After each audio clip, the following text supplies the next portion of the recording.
तो आज की हमारी कहानी तेंजो नाम के अगले अनलकी बॉय की है, जो खुद अपनी जिंदगी अंधेरे में जी रहा है पर दूसरों की जिंदगी में खुशियां लाना चाहता है। लेकिन उसका पास होना ही किसी को भाता नहीं। लेकिन एक दिन अपने ही घर में उसे एक सीक्रेट दरवाजा मिलता है, जहां जाकर उसकी बॉडी पूरी तरह बदल जाती है। पर ये सब हुआ कैसे और क्या इसके बाद उसकी जिंदगी बदल जाएगी, ये सब जानने के लिए इस वाली वीडियो को लाइक करके चैनल को सब्सक्राइब करके एनिएक्स की इस वाली वीडियो को पूरा देखिए।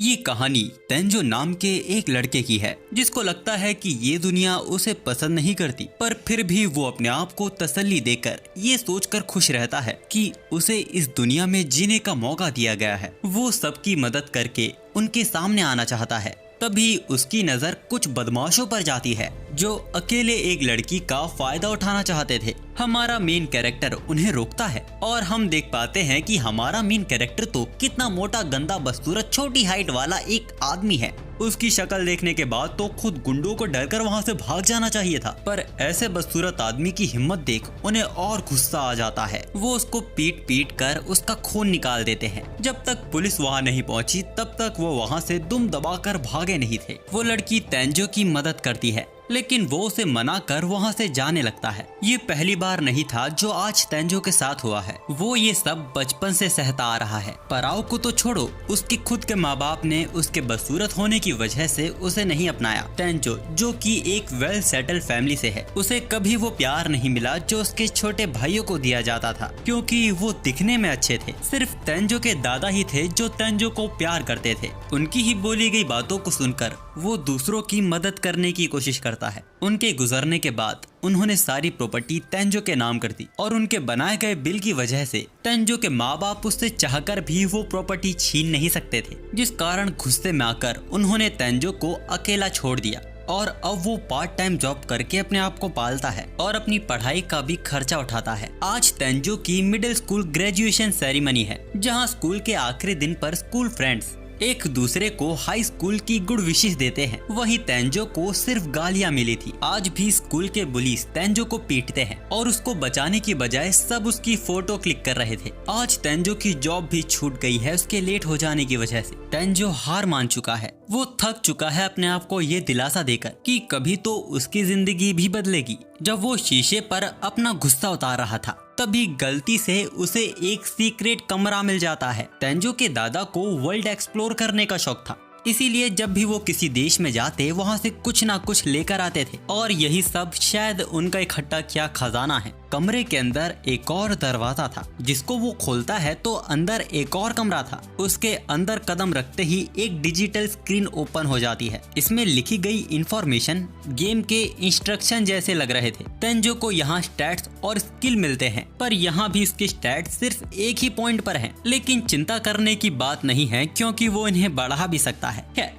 यहाँ पे तेंजो को मास्टर ऑफ रूम और मास्टर ऑफ डोर की स्किल मिलती है। इसका मतलब है कि तेंजो के अलावा यहाँ कोई और नहीं घुस सकता है जब तक तेंजो खुद ना चाहे। अब खिड़की खोलने के बाद उसे पता चलता है कि ये कमरा तो दूसरी दुनिया से जुड़ा हुआ है। टेबल पर एक पर्चा रखा हुआ था, जिसमें इस घर की कहानी लिखी हुई है। इस घर का मालिक एक जादूगर था और उसका जीवन समाप्त होने वाला था, इसीलिए उसने इस घर की ओनरशिप उसे दे दी है, जो इस घर को पहले ढूंढेगा। इस दुनिया में जादू एग्जिस्ट करता है और उसी जादू से तेंजो इस घर का खुद मालिक बन जाएगा। वहाँ कमाल के हथियार भी रखे हुए थे, जिनको तेंजो जब बाहर लेकर जाता है उसे इन्हें यूज करने की स्किल मिल जाती है। अब इसी तरह तेंजो हर एक वेपन को बाहर लेकर आता है और उसे सबकी स्किल मिल जाती है। ऐसा इसीलिए हो रहा है क्योंकि तेंजो दूसरी दुनिया से आया है। अब अचानक तेंजो की सारी weapon skill martial art skill में इवॉल्व हो जाती है। तेंजो अपने सभी वेपन्स को आइटम बॉक्स में रख रहा था। अचानक वहाँ एक डीमन अटैक कर देता है, लेकिन वो इन फैंग्स को पार नहीं कर पाता, क्योंकि ये घर उसके पुराने मालिक के जादू से प्रोटेक्ट किया गया है। ये मॉन्स्टर ब्लड ओग्रे है, जिसका लेवल भी 300 था। वो पास के पेड़ को उखाड़ के तेंजो के ऊपर मारता है, लेकिन इसका कोई फायदा नहीं था। अब तेंजो मजे मजे में उस जादूगर का भला उस मॉन्स्टर पर फेंक के मारता है और उसकी बॉडी में होल हो जाता है। वो खत्म हो गया था। ये देख तेंजो की फट जाती है, लेकिन ओग्रे को मारने से तेंजो का लेवल 100 हो गया था और उसके स्टैट्स भी 1000 प्लस हो जाते हैं। इस दुनिया के मॉन्स्टर्स को मारने से तेंजो उनसे मिले रिवॉर्ड्स को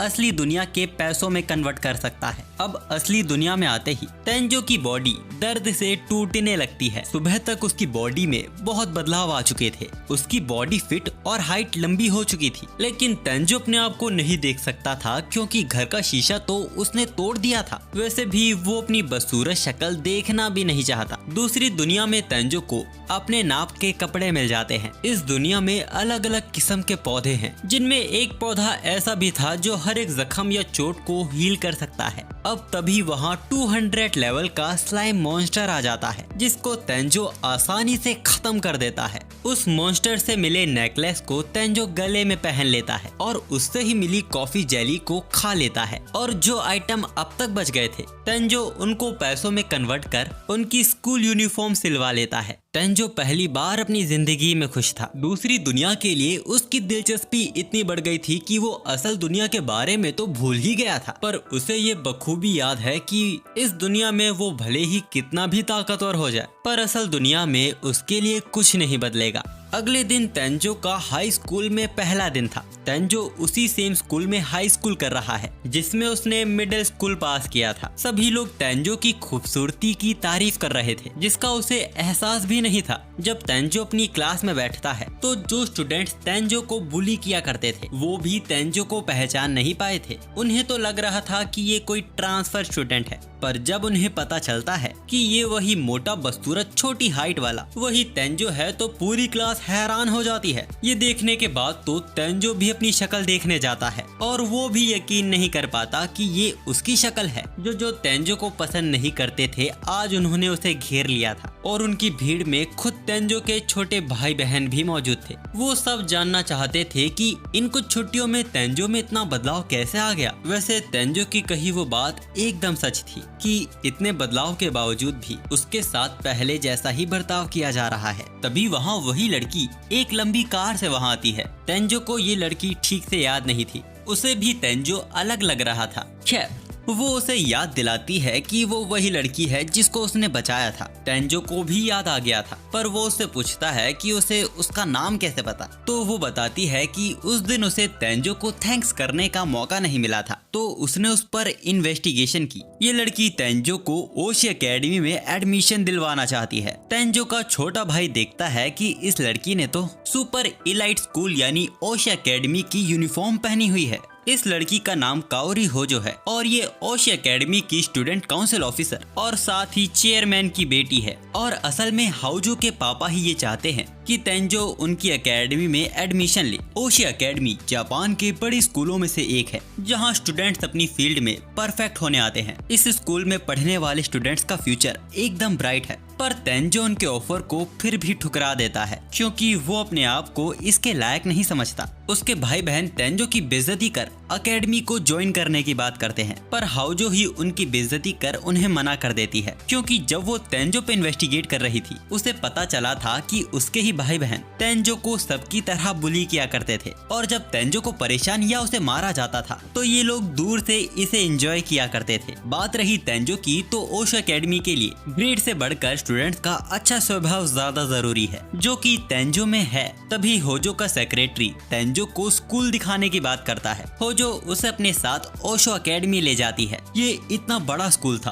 कि तेंजो को नहीं लगता कि वो यहाँ के लोगों के बीच घुल भी पाएगा। तेंजो ओशो एकेडमी के चेयरमैन यानी होजो के पापा से मिलता है। वो तेंजो को उसकी बेटी को बचाने के लिए अपने सिर को झुकाकर उसे थैंक्स कहते हैं। तेंजो उन्हें ये करने से मना कर रहा था। होजो कहती है कि उसे अपने पर गर्व करना चाहिए क्योंकि वहाँ इतने लोग होने के बावजूद सिर्फ तेंजो ही था जिसने उसकी मदद करनी चाहिए और यही चीज तेंजो को इस स्कूल के लायक बनाती है। तेंजो को ट्यूशन की चिंता करने की भी जरूरत नहीं है, पर फिर भी तेंजो अपने आप को एग्री नहीं कर पा रहा था कि वो जीनियस लोगों के स्कूल में पढ़ सकता है। चेयरमैन तेंजो से पूछते हैं कि उसके नजरिए में जीनियस कौन होते हैं। तेंजो का कहना था जो सब कुछ कर सकते हैं वही जीनियस होते हैं, पर चेयरमैन का मानना कुछ और था। उनके नजरिए में जीनियस हम लोगों से अलग नहीं होते, उनके काम करने का तरीका उन्हें अलग बनाता है। वो किसी भी काम को करने का सही तरीका और आसान तरीका ढूंढते हैं। उनकी यही मेहनत उन्हें भीड़ से अलग बनाती है। हाँ, ये सच है कि मेहनत टैलेंट को हरा नहीं सकती, लेकिन तब जब टैलेंटेड बच्चा मेहनत करना न छोड़े। यहाँ तेंजो नई नई चुनौतियों का सामना करेगा, जिससे उसे भी अपनी काबिलियत का पता चलेगा। न जाने क्यों चेयरमैन की बातें तेंजो को उसके दादा की याद दिला रही थी। तभी ओश एकेडमी की सबसे पॉपुलर और ब्रिलियंट साइंस टीचर सबादा वहां आती है। चेयरमैन ने सबादा को तेंजो की ट्रायल क्लास के लिए बुलाया है। तेंजो क्लास के बाहर खड़ा था और अंदर जाने से घबरा रहा था। उसने सोच लिया था कि अगर बात बिगड़ी तो वो अपने पुराने स्कूल वापस चला जाएगा। किसी तरह हिम्मत कर वो अंदर चला जाता है और पूरी क्लास को अपना इंट्रोडक्शन देता है। पूरी क्लास शांत हो चुकी थी। तेंजो तो अपने आप को यहाँ बेवकूफ समझ रहा था, लेकिन सच बात तो ये थी कि सब लोग उसकी खूबसूरती देखकर हैरान थे। सबादा तेंजो को विंडो लास्ट कॉर्नर सीट पर बैठा देती है और तेंजो पे टेक्स्ट बुक नहीं थी, इसीलिए वो उसे बगल में बैठी उस लड़की से हेल्प लेने को कहती है। लेकिन उससे पहले ही उस लड़की ने दोनों बेंचेस को ज्वाइंट कर दिया था। तेंजो उसे बात करने की कोशिश करता है, लेकिन वो लड़की कम बोलने वालों में से थी, जिस कारण तेंजो को लगता है कि वो उसे पसंद नहीं करती। यहाँ अपनी क्लास में हाउजो को तेंजो की चिंता हो रही थी। वैसे तेंजो को क्लास अच्छी लग रही थी।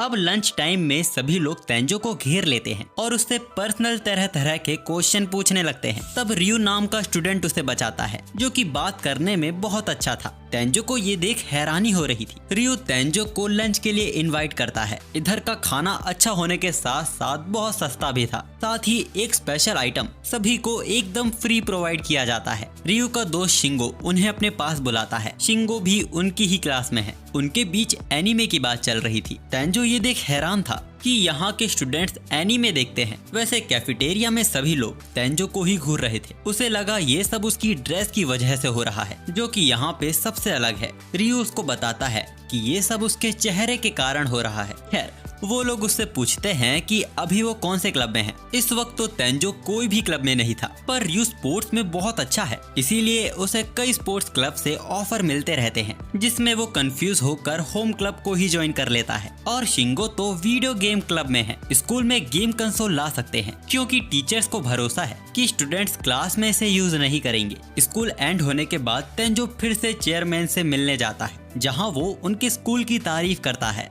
पर अब तक वो अपने आप को इस एकेडमी के काबिल नहीं समझता। रूम के बाहर होजो उसका इंतजार कर रही थी। वो तेंजो का डिसीजन जानने का वेट कर रही थी। तेंजो पूरी तरह श्योर तो नहीं है, लेकिन उसको भी यहाँ वापस आना अच्छा लगेगा। इसके बाद होजो उस अपने साथ मार्केट ले आती है। होजो खुद भी यहाँ पहली बार आई है, क्योंकि इससे पहले उसके पास ऐसा कोई था ही नहीं जिसके साथ वो यहाँ आ सकती थी। और पहली बार भी वो तेंजो के साथ ही आई है। तेंजो शर्मा जाता है और बात को बदलने के लिए वो उसे आइसक्रीम की ट्रीट देता है। दोनों को आइसक्रीम बहुत पसंद आती है और ये दोनों कहते भी एक साथ हैं। तेंजो को यहाँ मजा तो आ रहा था, लेकिन उसे इस बात का भी डर था कि कहीं ज्यादा खाने से उसका पेट वापस पहले जैसा ना हो जाए। तभी उसे ध्यान आता है कि उसे होजो से पूछना था कि उसने उसे पहचाना कैसे था, क्योंकि पिछली मुलाकात के बाद से तेंजो में बहुत बदलाव आ गए हैं। उसने तेंजो की आंखों से उसे पहचाना था, जिसमें आज भी वही पहली जैसी मासूमियत है। तभी होजो गुस्सा हो जाती है, क्योंकि अभी तक तेंजो से उसके सेकंड नाम से ही बुला रहा था। वो दोनों अच्छे दोस्त बन चुके हैं, इसलिए वो चाहती है कि तेंजो उसे उसके पहले नाम से बुलाए, यानी वो उसको काओरी कहकर पुकारे। तेंजो घबरा गया था, क्योंकि जापान में किसी का पहला नाम बस वही ले सकता है जो उसका खास या उसका प्रेमी हो। है तेंजो उसे काओरी कहकर बुलाता है, जो सुन वो इतनी खुश हो जाती है कि वो तेंजो को उसकी झूठी आइसक्रीम से बाइट लेने को कहती है। तेंजो के दोनों गाल लाल हो गए थे, क्योंकि ऐसा करने से उन दोनों के बीच पहली इनडायरेक्ट किस हो जाएगी। तेंजो उसकी बात मानकर उसे खा लेता है। उसका टमाटर जैसा लाल चेहरा देख काओरी को भी एहसास हो गया था कि उसने कितनी बड़ी भूल कर दी है। वो उससे इसके लिए माफी मांगती है। अब उन दोनों के बीच की ऑकवर्ड सिचुएशन को खत्म करने के लिए तेंजो भी काओरी को अपनी आइसक्रीम खाने को देता है। उनके बीच का ये क्यूट मोमेंट देख आसपास के सभी लोग उन्हें क्यूट कपल समझने लगते हैं। So beautiful, so elegant, just looking like a wow. इसके बाद तेंजो ब्लड ओग्रे से मिले कपड़े पहनकर वापस दूसरी दुनिया में आ जाता है। सबसे पहले वो स्लाइम मॉन्स्टर को खत्म करता है, पर अब अच्छे लेवल के मॉन्स्टर्स को मारने के बाद भी तेंजो का लेवल काफी धीरे धीरे बढ़ रहा था। अब शायद उसे अपना लेवल बढ़ाने के लिए फेंस की दूसरी तरफ जाना होगा, जहां उसके साथ कुछ भी हो सकता है। उसके बाहर कदम रखते ही उसे किसी के चिल्लाने की आवाज आती है। तेंजो उस आवाज का पीछा करते हुए कई घायल सिपाहियों के बीच पहुंच जाता है, जिनको इस गॉब्लिन जनरल ने मारा था। यहाँ एक लड़की की जान खतरे में थी। उसको बचाने के लिए वो सीधा उससे भिड़ जाता है। लेकिन ये कोई आम गॉब्लिन नहीं था। पर अब तेंजो भी काफी ताकतवर हो गया है। उसका ध्यान उस लड़की की तरफ गया ही था कि वो फिर से उस पर हमला कर देता है। तेंजो को उससे लड़ने में परेशानी हो रही थी, लेकिन वो अपने तरह तरह के वेपन्स को इस्तेमाल कर उसे खत्म कर देता है। लेकिन वो ज्यादा देर वहाँ रुक नहीं पाता, क्योंकि उसे बचाने वाले कुछ लोग वहाँ आ गए थे। वैसे तेंजो सोच रहा है कि उसे अपने लिए कुछ कपड़े खरीद लेने चाहिए। उसके पास उसकी साइज की इकलौती यही एक टी शर्ट है, जो जादूगर के जादू की वजह से गंदी नहीं होती। लेकिन वो एक ही कपड़े में भी तो नहीं घूम सकता है, इसीलिए वो कपड़े खरीदने मॉल आया है। यहीं इसी मॉल में किसी एड की शूटिंग भी चल रही थी, लेकिन अब तक मेल मॉडल शूट पर पहुंचा नहीं है, जिस कारण शूटिंग को डिले करना पड़ रहा था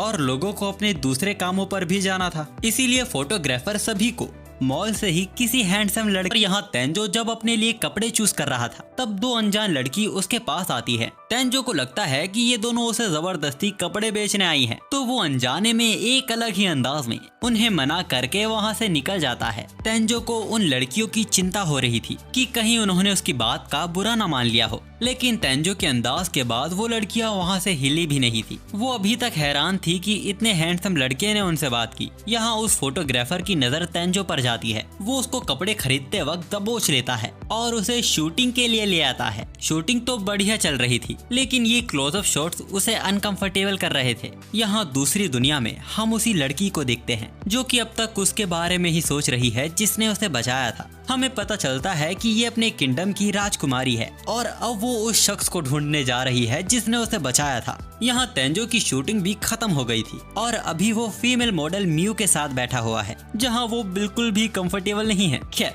वो उसके काम की तारीफ करता है, जो दूसरों को दिखने में तो आसान लगता है, पर असल में मॉडलिंग है बहुत मुश्किल। वो उससे पूछता है कि उसने मॉडलिंग करने का फैसला कैसे लिया। म्यू के पेरेंट्स अपने काम की वजह से उसे टाइम नहीं दे पाते थे, इसीलिए उसने मॉडलिंग करने के बारे में सोचा ताकि उसके पेरेंट्स हर वक्त उसे देख सके। शुरुआती दिनों में काम में अच्छे ना होने के बावजूद म्यू को लोगों से बहुत प्यार मिला और उसे भी अच्छा लगता है कि अगर कोई उससे इंस्पिरेशन लेकर इस मॉडलिंग इंडस्ट्री में उतरे। तेंजो भी उससे इंस्पायर हो रहा था। वो दोनों एक दूसरे के साथ पूरी तरह कंफर्टेबल हो चुके थे और इस मोमेंट को कैमरे में छिपके से कैप्चर कर लिया जाता है। तभी उनका पहला बुलाया गया मेल मॉडल शो भी वहाँ पहुँच जाता है। पब्लिक उसके लिए एकदम पागल थी। वो आते ही म्यू के साथ फ्लर्ट करने लगता है, फिर उसके साथ मिसबिहेव करने लगता है और जब तेंजो उसे रोकता है तो वो उस पे हमला ही कर देता है। पर अनजाने में तेंजो उसको जमीन पर ही पटक देता है। वहाँ खड़ी पूरी पब्लिक हैरान हो गई थी। तेंजो की भी फट गई थी, क्योंकि उसने सबके फेवरेट मॉडल को जो पीटी दिया था। पर हम देखते हैं कि अब सब तेंजो के फैन बन गए हैं। कैमरामैन ने भी शो की इस हरकत को कैमरे में कैप्चर कर लिया था, जिस कारण उसे दुम दबाकर वहाँ से भागना पड़ जाता है। कैमरामैन म्यू से माफी मांगता है, क्योंकि उसने ये नोटिस नहीं किया कि म्यू किस चीज से गुजर रही थी।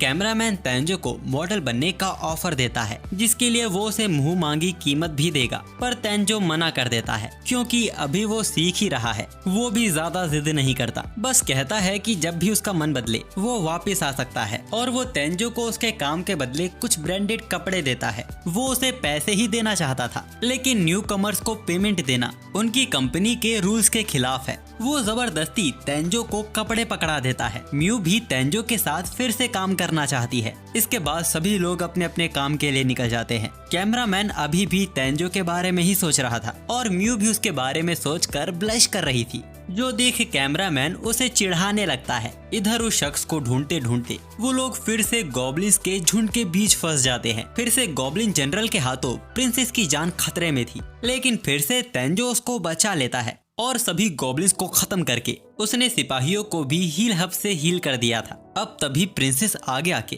तेंजो को मैरिज के लिए प्रपोज कर देती है। इधर म्यू की एजेंसी भी तेंजो की शक्ल देखने के बाद उससे अपनी एजेंसी का मॉडल बनाने के लिए कोई भी कीमत में उसको लाने की जिद लगा ली है।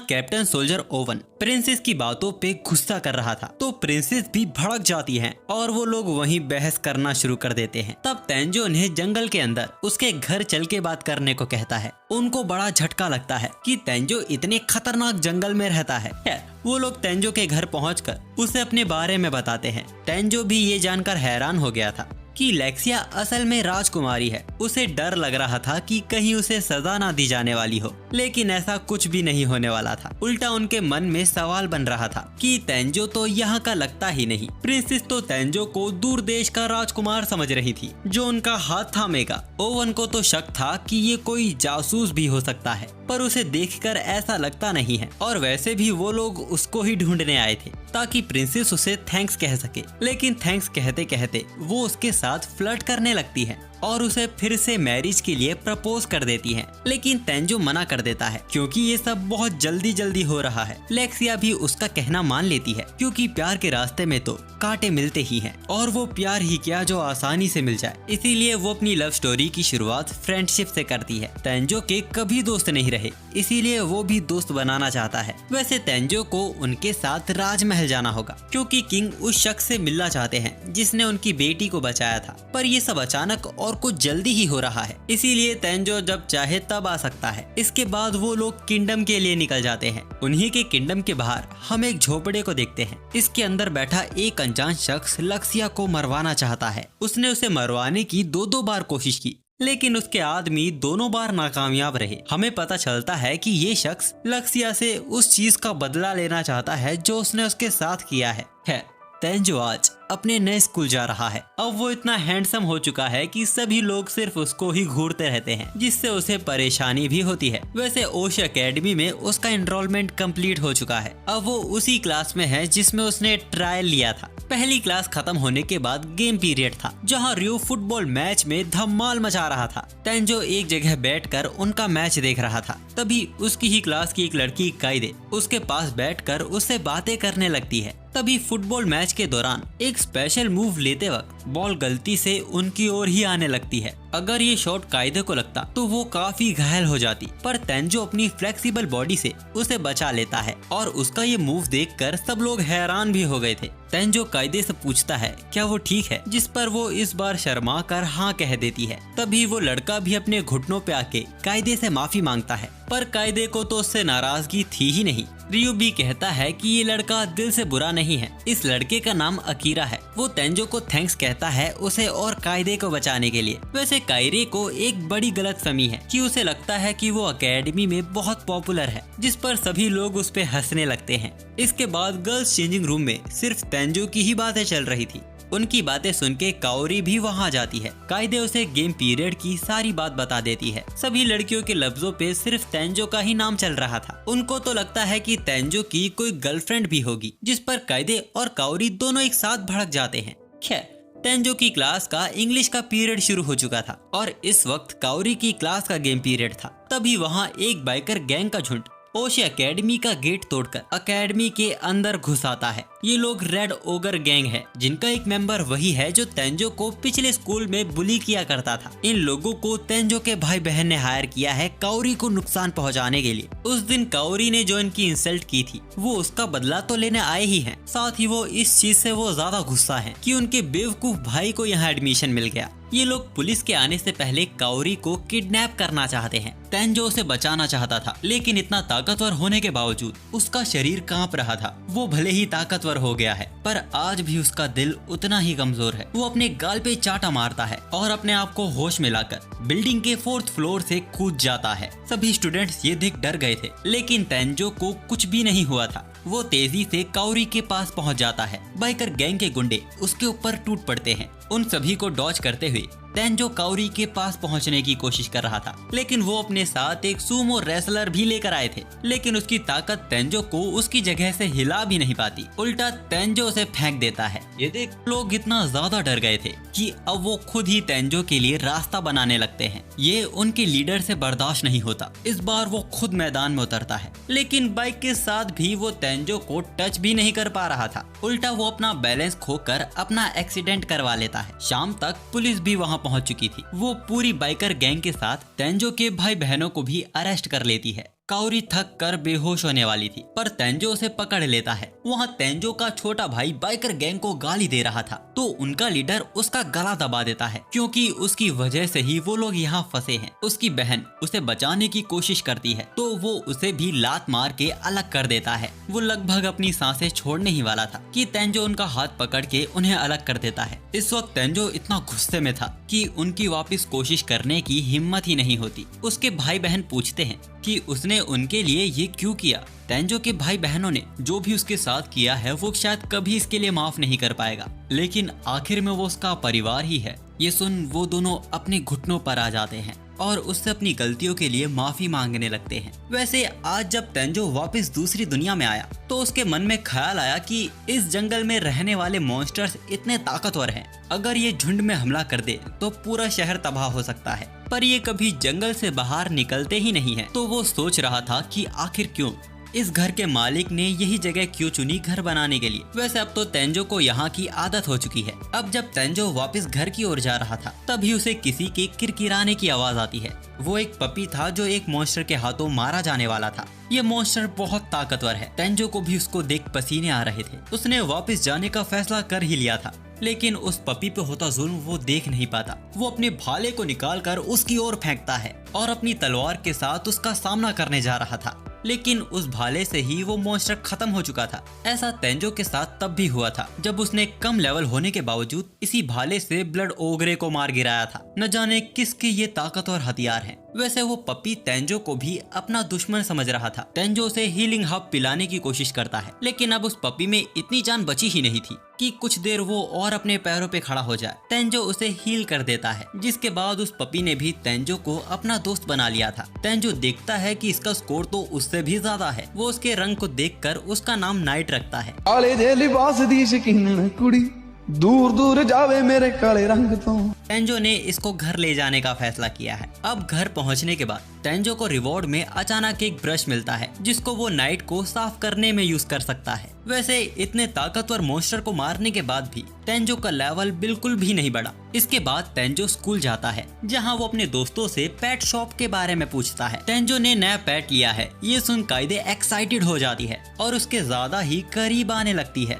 जिसका तेंजो उसे रियलाइज करवाता है। वो भी शर्माते हुए माफी मांगती है। खैर उसे पेट शॉप के बारे में पता तो चल गया था, लेकिन आज सभी अपने अपने कामों में बिजी हैं, तो कोई भी उसके साथ नहीं जा पाएगा। वैसे अगर वो चाहे तो कायदे उसके साथ चल सकती है। कायदे के मन में अलग ही लड्डू फूट रहे थे, क्योंकि वो दोनों अकेले जाने वाले हैं, तो कायदे इसको डेट तो कह ही सकती है। अब पेट शॉप से वापस लौटने के बाद वो नाइट को पट्टा पहनाकर बाहर घुमाने ले जाता है। पार्क में सभी तेंजो की खूबसूरती की ही चर्चा कर रहे थे। उस पार्क में तेंजो को काओरी मिलती है, जो तेंजो के पास पपी देख थोड़ी हैरान थी। वो उसे सहलाते हुए तेंजो से इसकी ब्रीड के बारे में पूछती है, पर वो तो ये बता नहीं सकता कि ये पपी एक फॉक्स मॉन्स्टर है, जो कि इस दुनिया का भी नहीं है। वहाँ तेंजो को म्यू भी मिलती है। असल में म्यू का घर यहाँ पास में ही है, तो वो अक्सर यहाँ टहलने आती रहती है। काओरी ने भी मॉडल म्यू को पहचान लिया था, लेकिन म्यू यहाँ ज्यादा देर रुक नहीं पाती, क्योंकि अगर भीड़ ने उसे पहचान लिया तो उनके लिए प्रॉब्लम हो जाएगी। वैसे म्यू को खुशी होती है ये जानकर कि तेंजो यहाँ अपने पेट को घुमाने लाता रहेगा, जिस कारण उन दोनों की मुलाकात भी होती रहेगी। और यहाँ काओरी इनसिक्योर फील कर रही थी। अब उसके जाने के बाद वो तेंजो से पूछती है कि क्या वो दोनों एक दूसरे को डेट कर रहे हैं। तेंजो हैरान हो गया था। वो तो अपने आप को म्यू के लायक भी नहीं समझता, जिस पर काओरी को गुस्सा आ जाता है। आगे उनकी बात बढ़ पाती कि तभी एक चोर दादी जी का पर्स लेकर वहाँ से भाग जाता है। तेंजो नाइट को उसके पीछे छोड़ देता है और काओरी को लेकर दादी की मदद करता है। अब कुछ ही देर में नाइट भी उस चोर को घसीटते हुए वापस ले आता है। काओरी पुलिस को कॉल करने वाली थी, जो सुन वो चोर अपने आप को छुड़ाता है और काओरी पर जानलेवा हमला कर देता है, लेकिन तेंजो उसको जमीन पर पटक देता है। सब लोग तेंजो की बहादुरी को अप्रिशिएट कर रहे थे। काओरी भी उसको थैंक्स कहती है उसकी फिर से जान बचाने के लिए। इसके बाद चोर को पुलिस के हवाले करने के बाद तेंजो वापस दूसरी दुनिया में आ जाता है। आज नाइट और तेंजो अपने रास्ते में आने वाले हर मॉन्स्टर को खत्म करते हुए जंगल के सबसे खतरनाक इलाके में आ जाते हैं। इस बीच हमें ये भी पता चल जाता है कि नाइट अकेला ही कितना ताकतवर है। अब जंगल में आगे बढ़ते हुए उनकी नजर एक क्रिस्टल हिरन पर जाती है, जिसका लेवल और स्कोर बहुत ही ज्यादा था। वो उसे हराने का कोई तरीका सोच ही रहे थे कि तेंजो को पता चलता है कि ये तो उसके इनविजिबल होने के बाद भी उसे महसूस कर पा रहा है। अब सीधा सामना करने के अलावा कोई और रास्ता नहीं था। नाइट उसके एक सींग पर हमला करता है, पर ये हिरन 2 तरह के जादू जानता था। अपने लाल सींग से वो आग का हमला कर सकता है और अपने सफेद सींग से पानी का हमला कर सकता है। उन दोनों ने अपने आप को दोनों हमलों से बचा लिया था। नाइट अपनी एजिलिटी का यूज करके तेंजो को हमला करने का मौका देता है, तो वो हिरन पूरे जंगल को ही तबाह करने लगता है। लेकिन नाइट अपने आप को उस हमले से बचाता ही नहीं, वो हिरन को घायल भी कर देता है और उस जगह हमला करके तेंजो उसे खत्म कर देता है। उन्हें उससे बहुत सारे रेयर आइटम्स तो मिले ही थे, पर साथ ही उन्हें एक पोर्टेबल बाथ हाउस मिलता है जिसको वो इस खतरनाक जंगल में यूज तो नहीं कर सकते। इसीलिए वो वापस लौट के इस बाथ हाउस के मजे लेते हैं। फिर वापस जंगल में जाके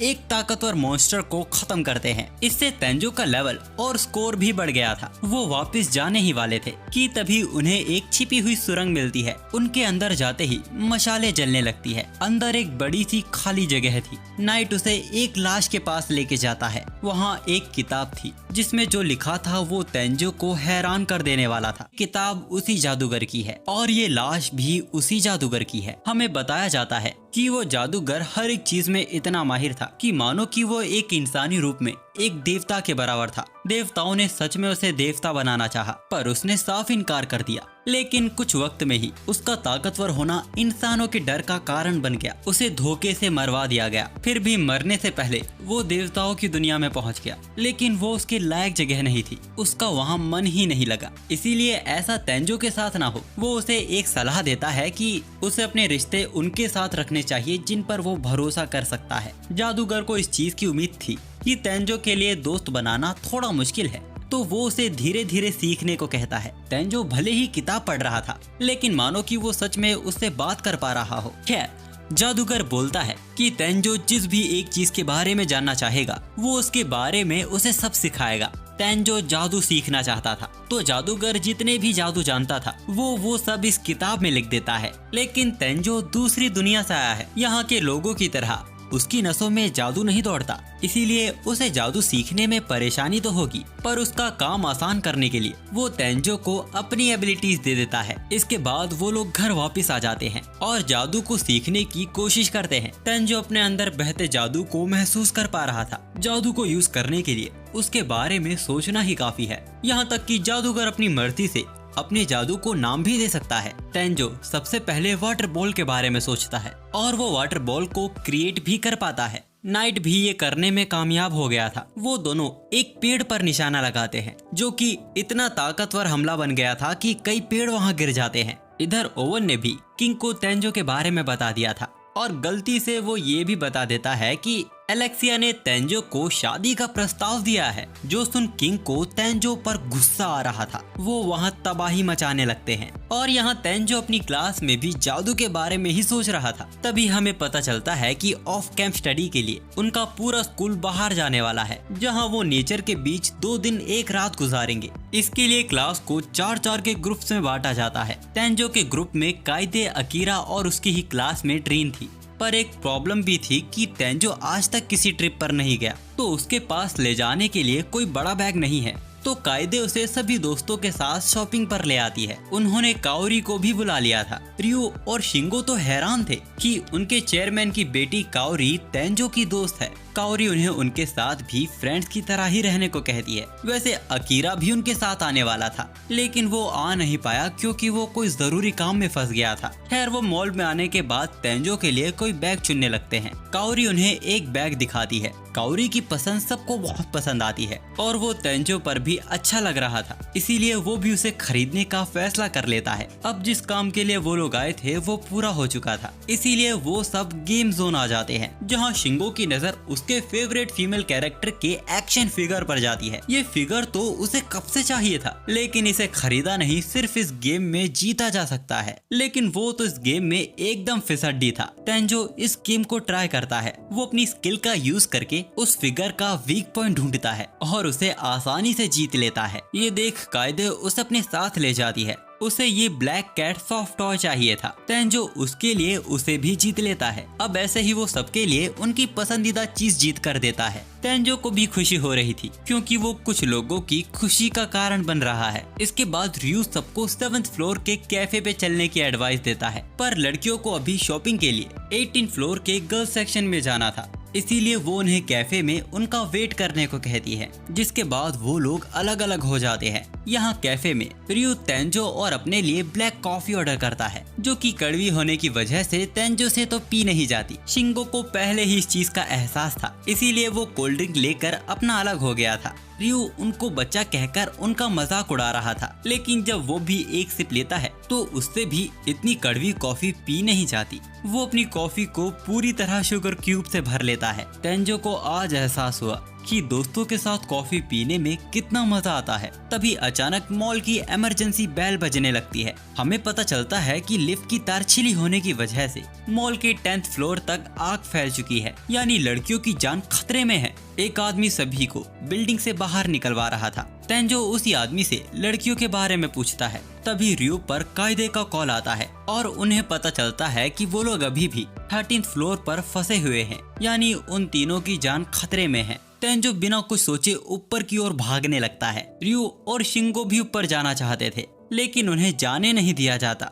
10th फ्लोर पूरी तरह आग की लपटों से घिरी हुई थी। आग को छोड़ो, यहाँ की गर्मी सहन करना नामुमकिन था। तेंजो मैजिक का यूज करता है और अपनी पूरी बॉडी को वाटर और एयर से कवर कर लेता है और आग की लपटों को पार करते हुए 13th फ्लोर तक पहुँच जाता है। वहाँ तीनों लड़कियां बेहोश पड़ी हुई थी। केवल काओरी ही कुछ देर के लिए होश में थी, जो तेंजो की हल्की सी झलक देख लेती है। इसके बाद वो भी बेहोश होकर गिरने वाली थी, पर उससे पहले तेंजो से पकड़ लेता है और तीनों लड़कियों को भी पानी के कवच से कवर कर लेता है। पर इन्हें वापस ले जाना आसान नहीं था। वो लोग चारों ओर से आग की लपटों से घिरे हुए थे। तेंजो अपने मैजिक की लिमिट भी नहीं जानता, न जाने कब उसका जादू खत्म हो जाए। पूरी बिल्डिंग अब ढहने लगती है। बाहर जाने का रास्ता भी बंद हो चुका था। उसी वक्त काओरी को दिया उसका गिफ्ट भी आग की लपटों में गिर जाता है। अब बस तेंजो के पास सिर्फ एक ही रास्ता था कि अब उसे रास्ता बनाना होगा। बाहर से मदद मिलने की कोई उम्मीद नहीं है। कोई भी बिल्डिंग के अंदर जाने की हिम्मत नहीं कर पा रहा।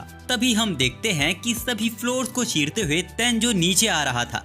धुआं हटने के बाद सब देखते हैं कि ये तो तेंजो है, जिसने तीनों लड़कियों की जान बचा ली है, पर जो उसने अपनी जान खतरे में डाली थी। लोग उससे बहुत गुस्सा हैं और तेंजो भी उन्हें एक्सप्लेन नहीं कर सकता कि आखिर उसने ये सब कैसे किया। काओरी के पापा भी वहाँ पहुँच चुके थे और वो तेंजो को फिर से थैंक्स कहते हैं उनकी बेटी की फिर से जान बचाने के लिए। वैसे तेंजो ने जो काओरी को गिफ्ट दिया था उसने उसे बचा लिया था और अब वो काओरी को उसे वापस दे देता है, जिसको देख उसे बहुत खुशी होती है। लेकिन इन सब के बाद वो बहुत डरी हुई थी, इसलिए वो अपने पापा के गले लगकर रो रही थी। तेंजो को जलन हो रही थी क्योंकि उसके पास ऐसा परिवार नहीं है, पर अब उसके पास नाइट है जो घर पे उसके घर आने का इंतजार करता है। खैर, अब तेंजो मैजिक को इतना तो यूज करना सीख चुका है कि वो थोड़ा फोकस करने से वो टेलीपोर्ट वॉल को ओपन कर लेता है, पर इसे करते वक्त बहुत ध्यान देना पड़ेगा, वरना ये जादू उसे गलत जगह भी पहुंचा सकता है। वैसे आज वो दोनों फिर से फॉरेस्ट एक्सप्लोर कर रहे हैं, जहां उन्होंने कई मॉन्स्टर्स को मार भी दिया है, जिसके बदले उन्होंने कई अच्छे रिवॉर्ड्स भी इकट्ठा किए हैं। लेकिन अब उन्हें वापस जाना होगा।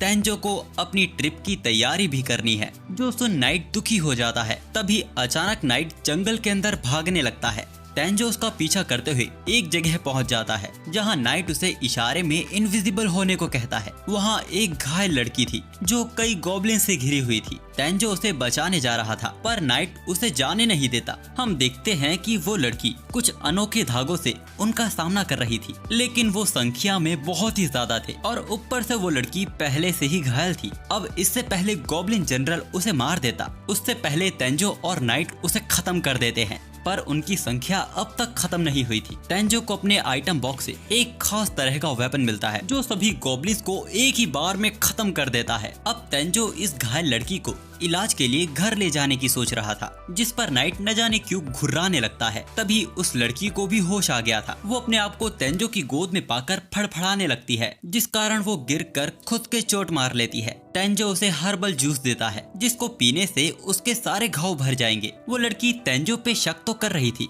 लेकिन उसकी मासूमियत देख वो उसे पी लेती है, जिसके बाद उसके सारे घाव भर जाते हैं। नाइट अभी भी उस लड़की को देख घुर्रा रहा था। इस लड़की का नाम लूना है और वो बताती है कि वो यहाँ इस खतरनाक जंगल में ट्रेनिंग के लिए आई है, लेकिन गॉब्लिन्स के झुंड ने उस पर हमला कर दिया था। तेंजो भी उसे बताता है कि वो भी यहाँ नाइट के साथ ट्रेनिंग करने आया था। जो सुन वो लड़की हैरान हो जाती है तभी वो बात को बदलती है और तेंजो से इस चीज के लिए माफी मांगती है कि उसे उसको इस हालत में यहाँ लाना पड़ा, जबकि वो पूरी तरह पसीने में भीगी हुई थी। उसे अपने आप को साफ करने की जरूरत है, वो इस हालत में अपने गाँव वापस नहीं जा सकती। तेंजो कहता है कि वो उसके नहाने का इंतजाम कर सकता है और वो उसे अपना पोर्टेबल बाथ हाउस दे देता है। लूना ने इससे पहले कभी कोई ऐसी चीज नहीं देखी थी, तो तेंजो उसे बताता है कि उसे ये क्रिस्टल डियर को हराने से मिला है। लूना को यकीन नहीं होता कि तेंजो इतना ताकतवर है। हमें पता चलता है कि लूना असल में यहाँ इस जंगल में किसी कस्टमर की रिक्वेस्ट पर यहाँ आई है।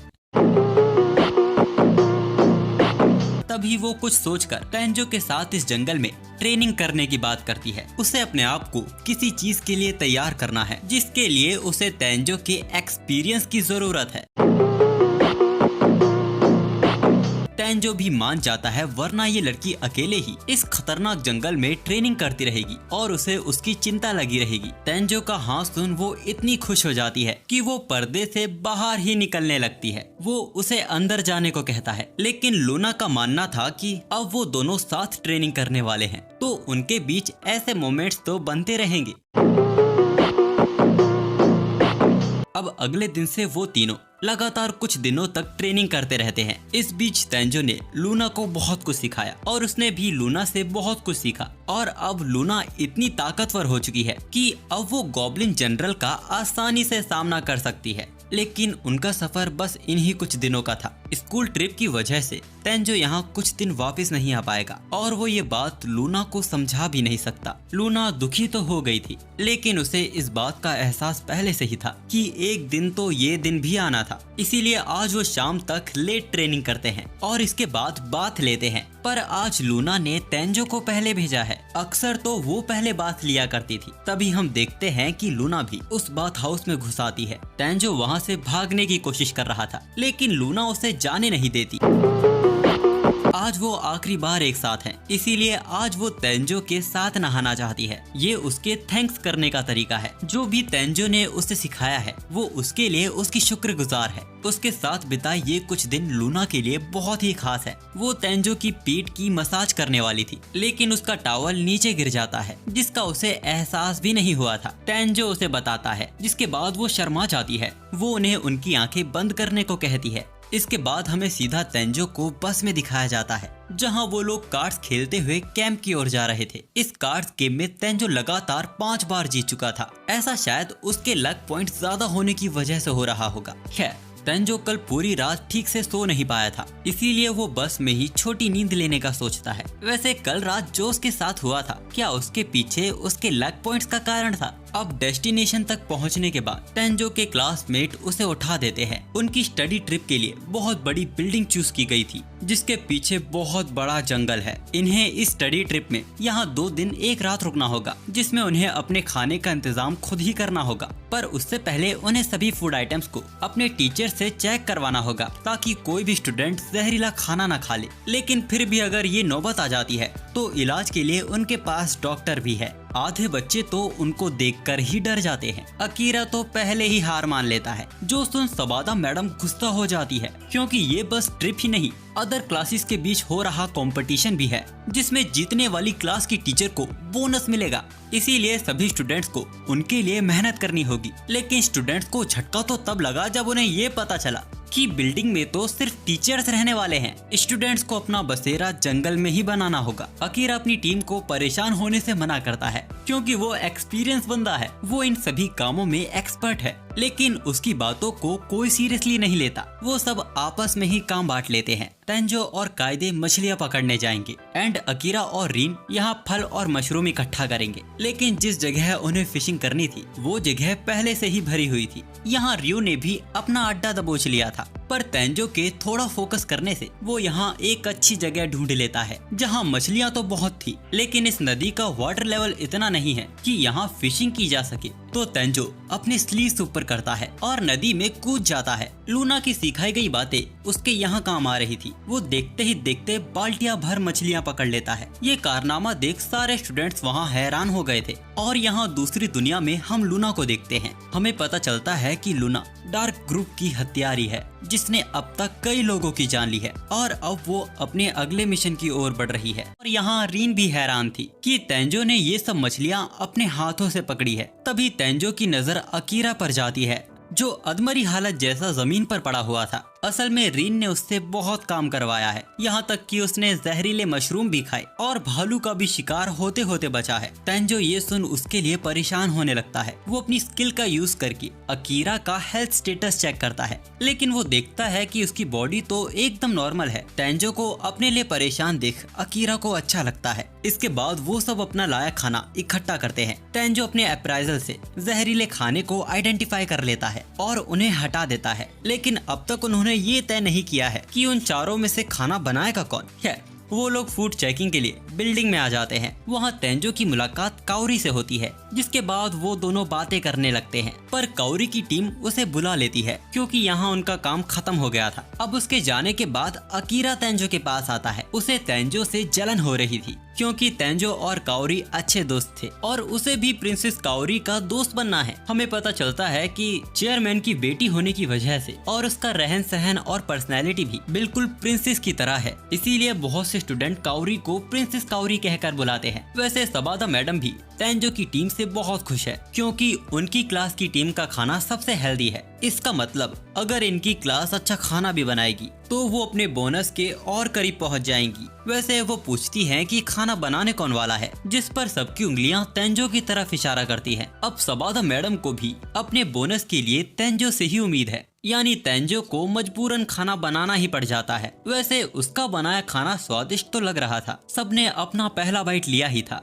कि तभी वहाँ सबादा मैडम आ जाती हैं। उन्होंने शराब पी हुई थी। वो बाकी टीचर्स के साथ तेंजो का बनाया खाना टेस्ट करती हैं। खाने के बाद कोई भी कुछ बोला नहीं था। ये देख तेंजो परेशान होने लगता है, लेकिन असल में उसका बनाया खाना इतना स्वादिष्ट लगता है सबको कि वो सब उसके स्वाद में ही खो गए थे। सबादा मैडम तो तेंजो के बनाए खाने को 5 स्टार के होटल से भी बढ़िया बता रही थी। तेंजो को भी अच्छा लग रहा था कि सब उसके बनाए खाने की तारीफ कर रहे हैं। सब अपनी प्लेटों को सफा चटकर अपने पेट के गोदाम को पूरी तरह भर लेते हैं। अचानक सबादा मैडम तेंजो को प्रपोज कर देती हैं। अब तक सबादा मैडम की शादी नहीं हुई है। उन्होंने अपना पूरा बचपन पढ़ाई और रिसर्च में ही निकाल दिया, इसीलिए रोमांस लाइफ का उन्हें कोई एक्सपीरियंस ही नहीं रहा और यही वो कारण है जो आज भी वो सिंगल हैं। अब ऐसे अच्छे वक्त में जब उन्हें बोनस मिलने वाला है, उसके साथ उन्हें अच्छा खाना बनाने वाला पति भी मिल जाए तो उनकी खुशियों की दुनिया पूरी हो जाएगी। लेकिन सभी स्टूडेंट्स और टीचर सब इस रिश्ते के खिलाफ थे। सबादा मैडम तेंजो का पीछा छोड़ दे,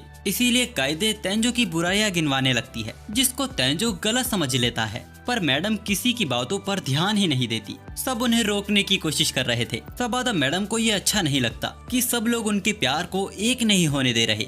तेंजो भी उन्हें समझाता है, लेकिन समझाते समझाते वो उनकी तारीफ कर देता है, जो सुन वो तेंजो को अपने सीने से चिपका लेती है। कायदे तेंजो को छुड़ाने की कोशिश कर रही थी और यहाँ अकीरा को तेंजो से जलन हो रही थी। तभी रीन सबादा को बताती है कि तेंजो सांस नहीं ले पा रहा। तब जाके वो उसे छोड़ती है और तेंजो चैन की सांस ले पाता है। अब इसके कुछ देर बाद तेंजो अपने टेलीपोर्टेशन मैजिक से वापस घर आ जाता है और नाइट के लिए खाना बनाता है। उसे खाना खिलाने के बाद वो वापस आ जाता है। यहाँ सभी स्टूडेंट्स नहाने के लिए जा रहे थे। वहाँ सभी तेंजो की बॉडी देख हैरान थे। ये देख अकीरा को फिर से जलन होने लगती है कि तेंजो की बॉडी और शक्ल दोनों ही अच्छी है। यहाँ रीन भी चेंजिंग रूम में कायदे की बड़ी बॉडी का फायदा उठा रही थी। उसी वक्त काउरी भी वहाँ आ जाती है। ये सब यहाँ कायदे की अच्छी बॉडी के बारे में बात कर रहे थे। तभी कायदे उन्हें आज जो सबादा मैडम ने किया उसके बारे में उन्हें बताती है, जो सुन काउरी हैरान हो जाती है। कायदे भी अपने आप को मोटिवेट कर रही थी तेंजो को प्रपोज करने के लिए और उसका ये बड़बड़ाना काउरी भी सुन लेती है। वो उससे पूछती है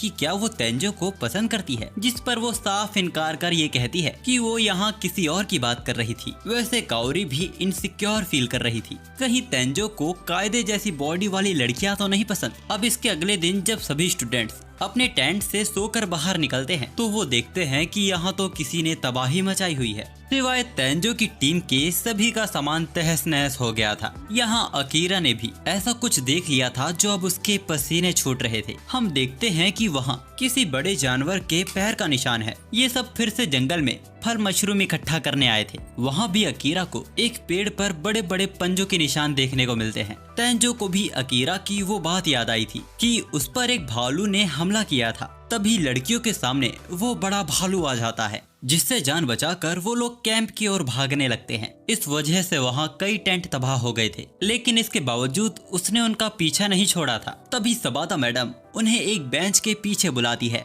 जिससे वो भालू टकरा जाता है और उन्हें मौका मिल जाता है बाउंड्री के दूसरी ओर जाने का। लेकिन भागते वक्त सबाता मैडम गिर जाती है और उस भालू ने उन्हें मार ही दिया था, पर तेंजो उसके हाथ को पकड़ लेता है और घुमाकर उसे जमीन पर पटक देता है। सभी लोगों की आंखें फटी की फटी रह जाती हैं। सबाता मैडम भी हैरान थी। वैसे तो वो उसकी टीचर है और जो उसने ये काम किया है उन्हें उसे डांटना चाहिए, पर ये सच है कि आज उसकी ही वजह से उनकी जान बच पाई है। इसीलिए वो तेंजो को कोई पनिशमेंट नहीं देंगी, बल्कि वो तोहफे में अगर वो चाहे तो वो उसके साथ शादी कर सकती है, जिसके लिए तेंजो उन्हें मना कर देता है। पर वो कहती है कि वो उसका इंतजार करेंगी। वैसे अभी भालू बेहोश है, तब तक उन्हें पुलिस के आने का वेट करना होगा। डॉक्टर तो इस मरीज पे कुछ दवाइयाँ टेस्ट करना चाहती थी। तभी काओरी सबके लिए एक न्यूज लेकर आती है। वो उन्हें बताती है कि उन्हें गवर्नमेंट की ओर से परमिशन मिल गई है इस भालू को सिक्योरिटी गार्ड बनाने के लिए, लेकिन अगर वो फिर से हमला करता है तो इस बार वो उन सबका खाना बन जाएगा। भालू को काओरी से डर लग रहा था और इस तरह उनकी स्टडी ट्रिप खत्म होती है। और यही वो दिन है जब तेंजो किंग से मिलने जाने वाला है, इसीलिए वो ओवन और उसके सिपाहियों के लिए थोड़ा रास्ता साफ कर रहा है। इस बीच हम एक खरगोश को देखते हैं जो तेंजो पे नजर रख रहा था। तेंजो को उस मॉन्स्टर को मारने से एक मुखौटा मिलता है, जिसको वो पहन लेता है। तभी राजमहल से लोग भी वहाँ आ गए थे। शुरुआत में उन्होंने तेंजो को मुखौटे में पहचाना नहीं था, पर लक्सिया को तेंजो का मुखौटा बहुत पसंद आता है। खैर तेंजो उनके साथ चलने को राजी हो गया था, इसीलिए वो तेंजो को ग्रीट करके उसे अपने साथ ले जाने वाले थे। पर तभी नाइट लक्सिया पे हमला कर देता है। उनके ऊपर 2 पेड़ गिरने जा रहे थे, जिनको तेंजो एक ही बार में काट देता है। उन पर हमला करने के लिए जिन हथियारों का यूज किया गया था वो तेंजो को जाने पहचाने लग रहे थे। नाइट की मदद से वो उसे आसानी से ढूंढ लेता है। इस मुखौटे के पीछे लूना थी। तभी लक्सिया भी वहां आ जाती है। तेंजो के चेहरे पर शकन देखने के बाद वो इतना तो समझ ही चुकी थी कि तेंजो इस लड़की को पहले से ही जानता है। तेंजो भी समझ चुका था कि क्यों नाइट अक्सर लक्सिया को देखकर घुर्राता था। वो प्रिंसेस के साथ किंग से मिलने नहीं जा पाएगा। उसे लूना का इलाज करना है और उसे ये भी पता करना है कि वो ये सब क्यों कर रही है। प्रिंसेस एक इविल स्माइल देख के मान जाती है। तभी उन्हें तंग करने ओवन भी प्रिंसेस को ढूंढते हुए वहां आ जाता है और हमें पता चलता है कि प्रिंसेस भी कुछ वक्त के लिए तेंजो के घर ही रुकने वाली हैं। प्रिंसेस भी लक्सिया के उन पर हमला करने का कारण जानना चाहती है। साथ ही उन्हें ये भी जानना है कि तेंजो और इस लड़की का रिश्ता क्या है, लेकिन ओवन इसके लिए राजी नहीं हो रहा था। इसीलिए वो टेलीपोर्टेशन मैजिक का यूज करके सीधा तेंजो के घर ही पहुंच जाते हैं। इसके बाद वो लक्सिया को सारी बात समझा देता है, पर वो तेंजो का मैजिक देख हैरान थी। साथ ही उसे गुस्सा भी आ रहा था, क्योंकि तेंजो का मैजिक हाई लेवल का मैजिक है, जो कि यहाँ के लोगों ने सिर्फ किस्से कहानियों में ही सुना है। अगर सबको तेंजो के मैजिक के बारे में पता चल गया तो शायद तेंजो को इंसानियत के लिए खतरा भी समझा जा सकता है। इसीलिए वो तेंजो को सबके सामने अपने मैजिक को यूज करने से मना करती है। और वैसे वो ये भी जानती है कि लूना सोने की एक्टिंग कर रही है। ये बात तो तेंजो भी जानता है, बस वो ये जता नहीं रहा। लक्सिया लूना से उसका सच उसे बताने को कहती है, पर लूना चाहती थी कि उसको मार के बात को खत्म कर दिया जाए, लेकिन तेंजो भी है जो उसके बारे में जानना चाहता है। हमें पता चलता है कि लूना एक अनाथ बच्ची थी। उसने अपना जीवन कचरा खाके और चोरी करके बिताया है, लेकिन एक दिन उसकी जिंदगी में वो आया जिसने उसे जीने का तरीका सिखाया। उसने उसे पढ़ाया, लिखाया और हत्या करना सिखाया। उन्होंने डार्क ग्रुप को ज्वाइन किया जो हर तरह के बुरे काम करते हैं। इसके बाद लूना ने कई लोगों की जान ली और वो लोगों के बीच हेड हंटर के नाम से फेमस हो गई। लक्सिया और नाइट पहले से ही हेड हंटर को जानते थे। अब कुछ दिन पहले ही लूना को लक्सिया को मारने की सुपारी मिली थी, जिसमें वो फेल हो चुकी है। यानी राजमहल के लोग तो उसे मारेंगे ही, साथ ही डार्क ग्रुप भी उसे नहीं छोड़ेगा। लूना तेंजो को उसकी परवाह करने से मना कर रही थी, जिस पर वो गुस्सा हो जाता है, क्योंकि जो वक्त उन्होंने साथ बिताए थे वो भले ही कम थे, पर वो पल तेंजो के लिए भी बहुत कीमती है। और आज भी वो उसकी दोस्त है। लेकिन इन सब बातों का कोई मतलब नहीं है, क्योंकि उसके हिसाब से तो उसकी मौत तय है। पर लक्ष्या को उसे मौत की सजा देने का कोई मूड नहीं था। लेकिन ऐसा भी नहीं है कि वो उसे सजा ही नहीं देगी, वो चाहती है कि लूना उसकी रक्षक बने। वैसे भी तेंजो और लक्ष्या के अलावा कोई जानता नहीं है कि हमला लूना ने किया था, और प्रिंसेस की खास होने की वजह से लूना को जान का खतरा भी नहीं होगा। लूना उसकी बात पर यकीन नहीं कर पा रही थी, जिस कारण लक्ष्या को उस पे गुस्सा आ जाता है। पर वो कहती है कि वो एक हत्यारी है जिसके हाथ खून से रंगे हुए हैं, उसे नहीं लगता कि वो इस सम्मान के लायक है। तो लक्ष्या उसके हाथ पकड़ के उसके मुलायम हाथों की तारीफ करती है। लूना उसे बताने ही वाली थी कि ये तेंजो के बाथ हाउस की वजह से हुआ है, पर वो बीच में ही रुक जाती है, जिस कारण लक्ष्या का गुस्सा और भी बढ़ गया था। वो अब उसे हुक्म देने लगती है। अब वो उसे हार गई है तो अब वो उसकी गुलाम है, यानी अब उसे उसकी सारी बात माननी पड़ेगी। इस बार तो लूना भी उससे डर गई थी, और यहाँ लक्ष्या के अंगरक्षक खुद मुसीबत में फंसे हुए हैं, तो वो लक्ष्या को बचाने नहीं आ पाएंगे। यहाँ लूना ने भी लक्ष्या की बात को मान लिया था, तो वो उसे तेंजो के बाथ हाउस की बात को पूरा करने को कहती है। लूना उसे बताती है कि तेंजो के पास जादुई बाथ हाउस है, जो सुन लक्ष्या भी एक्साइटेड हो जाती है। वो भी उसमें नहाने की जिद करने लगती है। वो लूना को अपने साथ लेके जा ही रही थी, साथ ही वो तेंजो को भी साथ आने का ऑफर देती है, लेकिन तेंजो उस ऑफर को ठुकरा देता है। अब जब वो दोनों एक साथ बाथ हाउस में नहा रहे थे, तभी लक्ष्या लूना से पूछती है कि क्या वो तेंजो को पसंद करती है। ये सुन उसके पैरों तले पानी फिसलने लगता है। वो तुरंत मना कर देती है, तो लक्ष्या तेंजो से शादी करने की बात करने लगती है, जिस पर फिर लूना चिढ़ जाती है। इससे लूना का शक यकीन में बदल गया था। लूना बताती है कि वो खुद नहीं जानती कि उसकी ये फीलिंग्स आखिर क्या है, क्या ये प्यार है या फिर कुछ और। लक्ष्या उसे भरोसा दिलाती है कि लूना के अंदर भी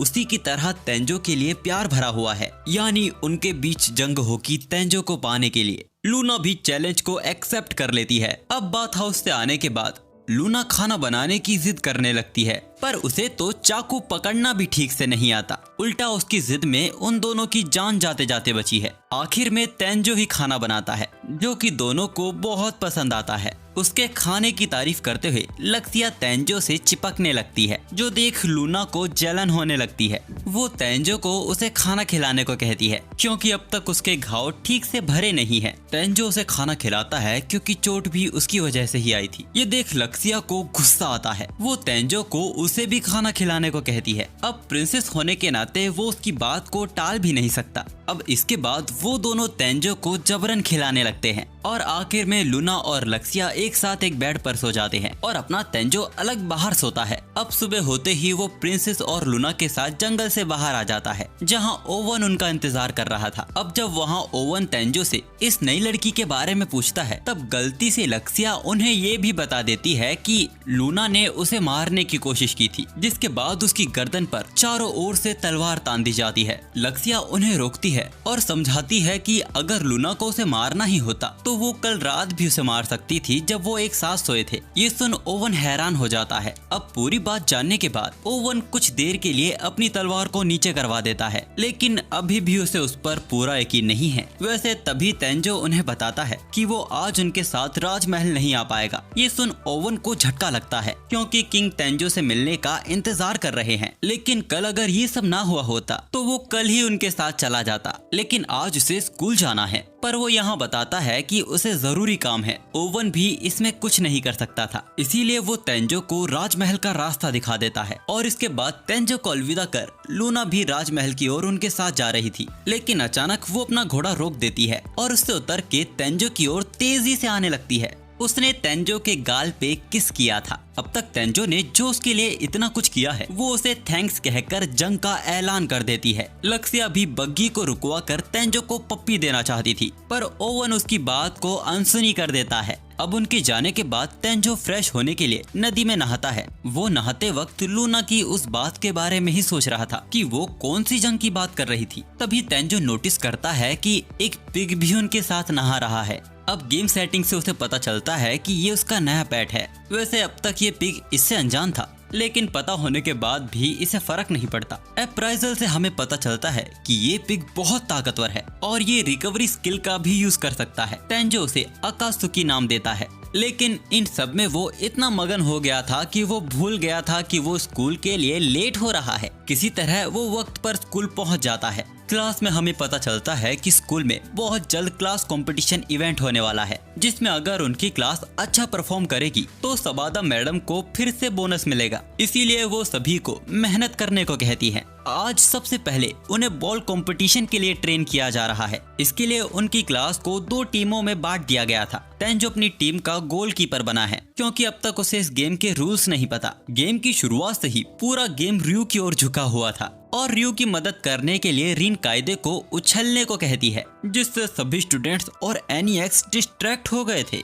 फैन सर्विस की वजह से तेंजो भी अपने आप को संभाल नहीं पा रहा था, पर रयू की जगह इस मौके का फायदा अकीरा उठाता है। गोल करने के लिए वो अपनी स्पेशल किक का यूज करता है, लेकिन सबको हैरान करते हुए तेंजो ने उसके गोल को पलक झपकते ही रोक दिया था। रयू उसे पूरी ताकत से बॉल को उनकी तरफ फेंकने को कहता है, पर तेंजो ने तो वहाँ खड़े खड़े ही गोल कर दिया था। वैसे वो औरत तेंजो के स्कूल तक पहुँच चुकी है, जिसका मकसद तेंजो को अपनी कंपनी का मॉडल बनाना है। स्कूल के खत्म होते ही वो तेंजो को बाहर पकड़ लेती है और उसे उनकी कंपनी को ज्वाइन करने को कहती है, पर फिर से तेंजो उनके ऑफर को ठुकरा देता है। इस बार तो तेंजो के दोस्त भी उसे समझाते हैं, लेकिन अभी वो अपनी नॉर्मल लाइफ को एंजॉय करना चाहता है। पर कंपनी की डायरेक्टर भी जिद्दी थी। वो ऐसे ही तेंजो को अपने हाथ से जाने नहीं देने वाली थी। तभी म्यू भी कार से बाहर निकलती है। वो तेंजो को फोर्स करने से मना कर रही थी। तेंजो के दोस्त हैरान थे कि तेंजो इतनी फेमस मॉडल को जानता है। फिर उन्हें ये भी पता चलता है कि तेंजो तो उसके साथ काम भी कर चुका है और कल से उनकी मैगजीन भी मार्केट में रिलीज होने वाली है। डायरेक्टर म्यू को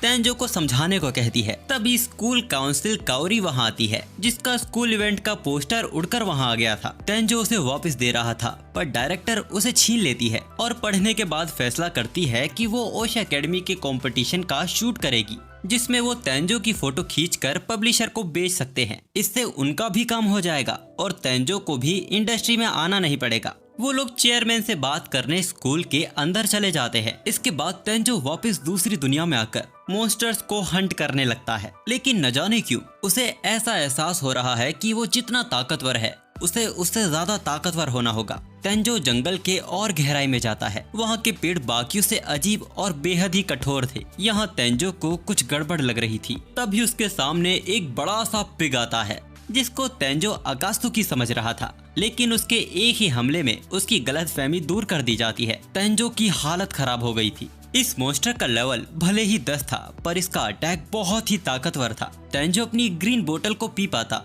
उससे पहले वो वापस हमला कर देता है। वो बस कैसे न कैसे उसके हमले को डॉज कर पा रहा था, लेकिन अब तो भागने का भी रास्ता नहीं है। वो उसके हमले के चपेट में आते उससे पहले किसी की लात उसे पेड़ से चिपका देती है। ये वही खरगोश था जो इंसानों की तरह बोल भी सकता है। वो पिग वापस हमला करता उससे पहले रैबिट के बस बोलने भर से ही जंगल का बहुत बड़ा हिस्सा तबाह हो जाता है और वो पिग भी उसके साथ खत्म हो जाता है। ये असल में किक रैबिट है, जो अब सभी को किक मार के उसे दिखाने को कहता है। इसमें अकात्सुकी तो कच्चा था, नाइट में थोड़ा पोटेंशियल तो है, लेकिन तेंजो में बात है सीखने की।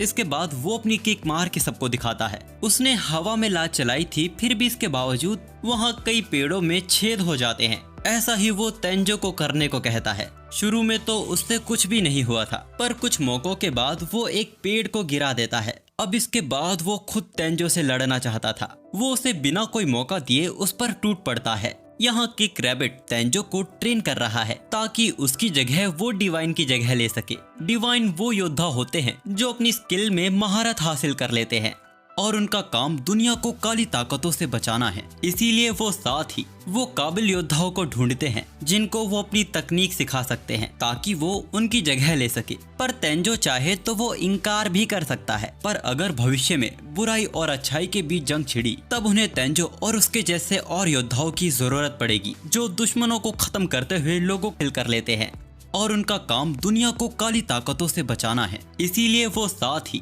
वो काबिल योद्धाओं को ढूंढते हैं जिनको वो अपनी तकनीक सिखा सकते हैं ताकि वो उनकी जगह ले सके। पर तेंजो चाहे तो वो इनकार भी कर सकता है। पर अगर भविष्य में बुराई और अच्छाई के बीच जंग छिड़ी तब उन्हें तेंजो और उसके जैसे और योद्धाओं की जरूरत पड़ेगी जो दुश्मनों को खत्म करते हुए लोगों को बचा सके। और तेंजो में वो काबिलियत है, इसीलिए वो उसे डिवाइन बनाना चाहते हैं। पर तेंजो को डिवाइन नहीं बनना, लेकिन वो ताकतवर बनना चाहता है ताकि वो अपनों की रक्षा कर सके। रैबिट उसे सिखाएगा और अगर तेंजो चाहे तो वो गुरु दक्षिणा के तौर पे उसे मैजिक सिखा सकता है। वो तेंजो की काबिलियत को पहचान चुका है, तो अगर तेंजो उसे थोड़ा भी मैजिक सिखाएगा तो वो उसके लिए काफी होगा। तेंजो उन्हें ऐसे झुकने से मना करता है और उनकी शर्त को भी मान लेता है। अब इसके बाद हम देखते हैं कि रैबिट ने तेंजो के पीछे किंग पिग को छोड़ दिया है, जो पिछले वाले से भी बहुत ताकतवर है, लेकिन ये भी उनके सामने कुछ भी नहीं है जब वो सच में बुराई के खिलाफ लड़ेंगे। नाइट उसकी मदद करने जा रहा था, लेकिन रैबिट उसे रोक देता है क्योंकि उसे यकीन है कि तेंजो उसे हरा सकता है। तेंजो अपने आइटम बॉक्स से वही चाबुक जैसा वेपन निकालता है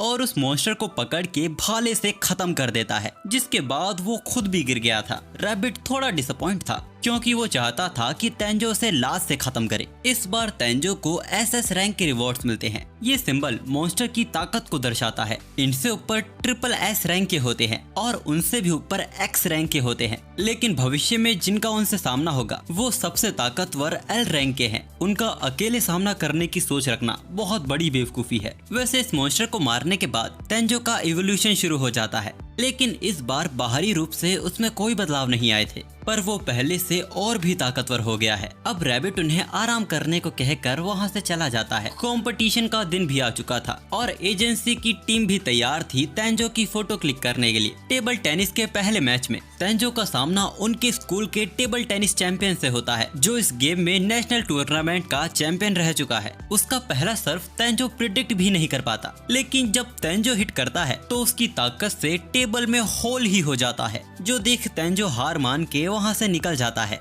वो छिपकर थोड़ी सांस ले पाता उससे पहले कायदे उसे अपने साथ ले जाती है। उनकी वॉलीबॉल टीम का एक प्लेयर घायल हो गया है, तो कायदे चाहती है कि तेंजो उनकी टीम से खेले। फोटोग्राफर्स की टीम भी पिछले मैच में तेंजो की फोटो क्लिक नहीं कर पाई थी, इसीलिए अब वो भी वॉलीबॉल ग्राउंड में जा रहे हैं। पर यहाँ तेंजो के सिंगल हिट से ही बॉल फट जाती है और पूरा स्टेडियम भी तबाह हो जाता है। यहाँ फोटोग्राफर्स ने भी उस चीज की फोटो क्लिक की थी जिसके लिए उन्हें कहा भी नहीं गया था। यहाँ तेंजो अपना मुंह लटकाए बैठा हुआ था, तभी वो देखता है कि काओरी मुसीबत में है। हमें पता चलता है कि काओरी का पार्टनर मैच में बुरी तरह घायल हो गया है। वो तेंजो को उसकी तरफ से खेलने को कहती है। वो घायल लड़का तेंजो को उसके सर्व से बचने को कहता है। अब फिर से मैच शुरू किया जाता है और पहला सर्व काओरी को करना था, लेकिन उसका शॉट कहीं और ही जाता है। अगले ट्राई में उसका रैकेट ही उसके हाथों से छूट जाता है, जो कि तेंजो और फोटोग्राफर्स को लगते लगते बचा था। अब जाके तेंजो को समझ आया कि वो प्लेयर घायल कैसे हुआ था। असल में काओरी को खेलना ही नहीं आता और वो लोग भी बॉल काओरी को ही दे रहे थे,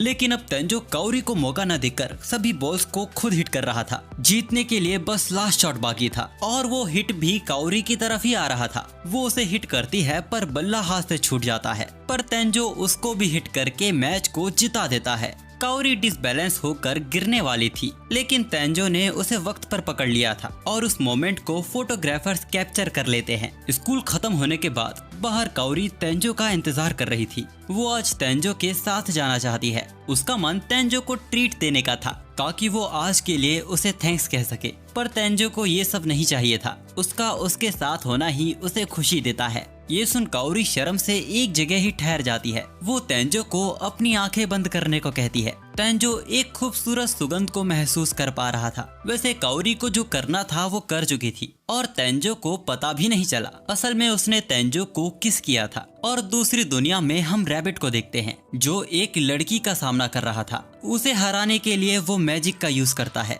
वो लड़की जानती थी कि रैबिट मैजिक नहीं जानता था। रैबिट उसे बताता है कि उसे ये तेंजो ने सिखाया है। ये सुन उसने तेंजो को मारने का फैसला कर लिया था और उसको मारने के बाद वो रैबिट को निपटाएगी। उस लड़की से निकल रही वो डार्क एनर्जी साफ जाहिर कर रही थी कि ये वही एल रैंक की दुश्मन है। वैसे तेंजो की ये नई मैगजीन तैयार हो चुकी है और बहुत जल्द ये मार्केट में भी रिलीज हो जाएगी। यहाँ तक कि डायरेक्टर ने इसका भी तरीका सोच लिया है कि तेंजो को कैसे इंडस्ट्री में लाने के लिए मनाना है। इधर हम देखते हैं कि आज काओरी तेंजो को मैथ का ट्यूशन देने उसके घर आई है। हमें पता चलता है कि जब वो दोनों स्कूल के बाद वापस घर जा रहे थे तभी तेंजो काओरी को बताता है कि वो मैथ में बहुत कमजोर है, इसलिए उसे एग्जाम के लिए डर लग रहा है। काओरी हैरान थी कि तेंजो भी किसी में कमजोर है। वो तेंजो को शर्माते हुए आइडिया देती है कि वो दोनों एग्जाम की तैयारी उसके घर पे कर सकते हैं। वही सोच वो अब तक शर्मा रही थी। अचानक उसे वॉशरूम जाना था। उसके जाने के बाद तेंजो सोचता है कि क्या उसे वॉशरूम मिल भी जाएगा। हम देखते हैं कि काओरी वॉशरूम ढूंढते हुए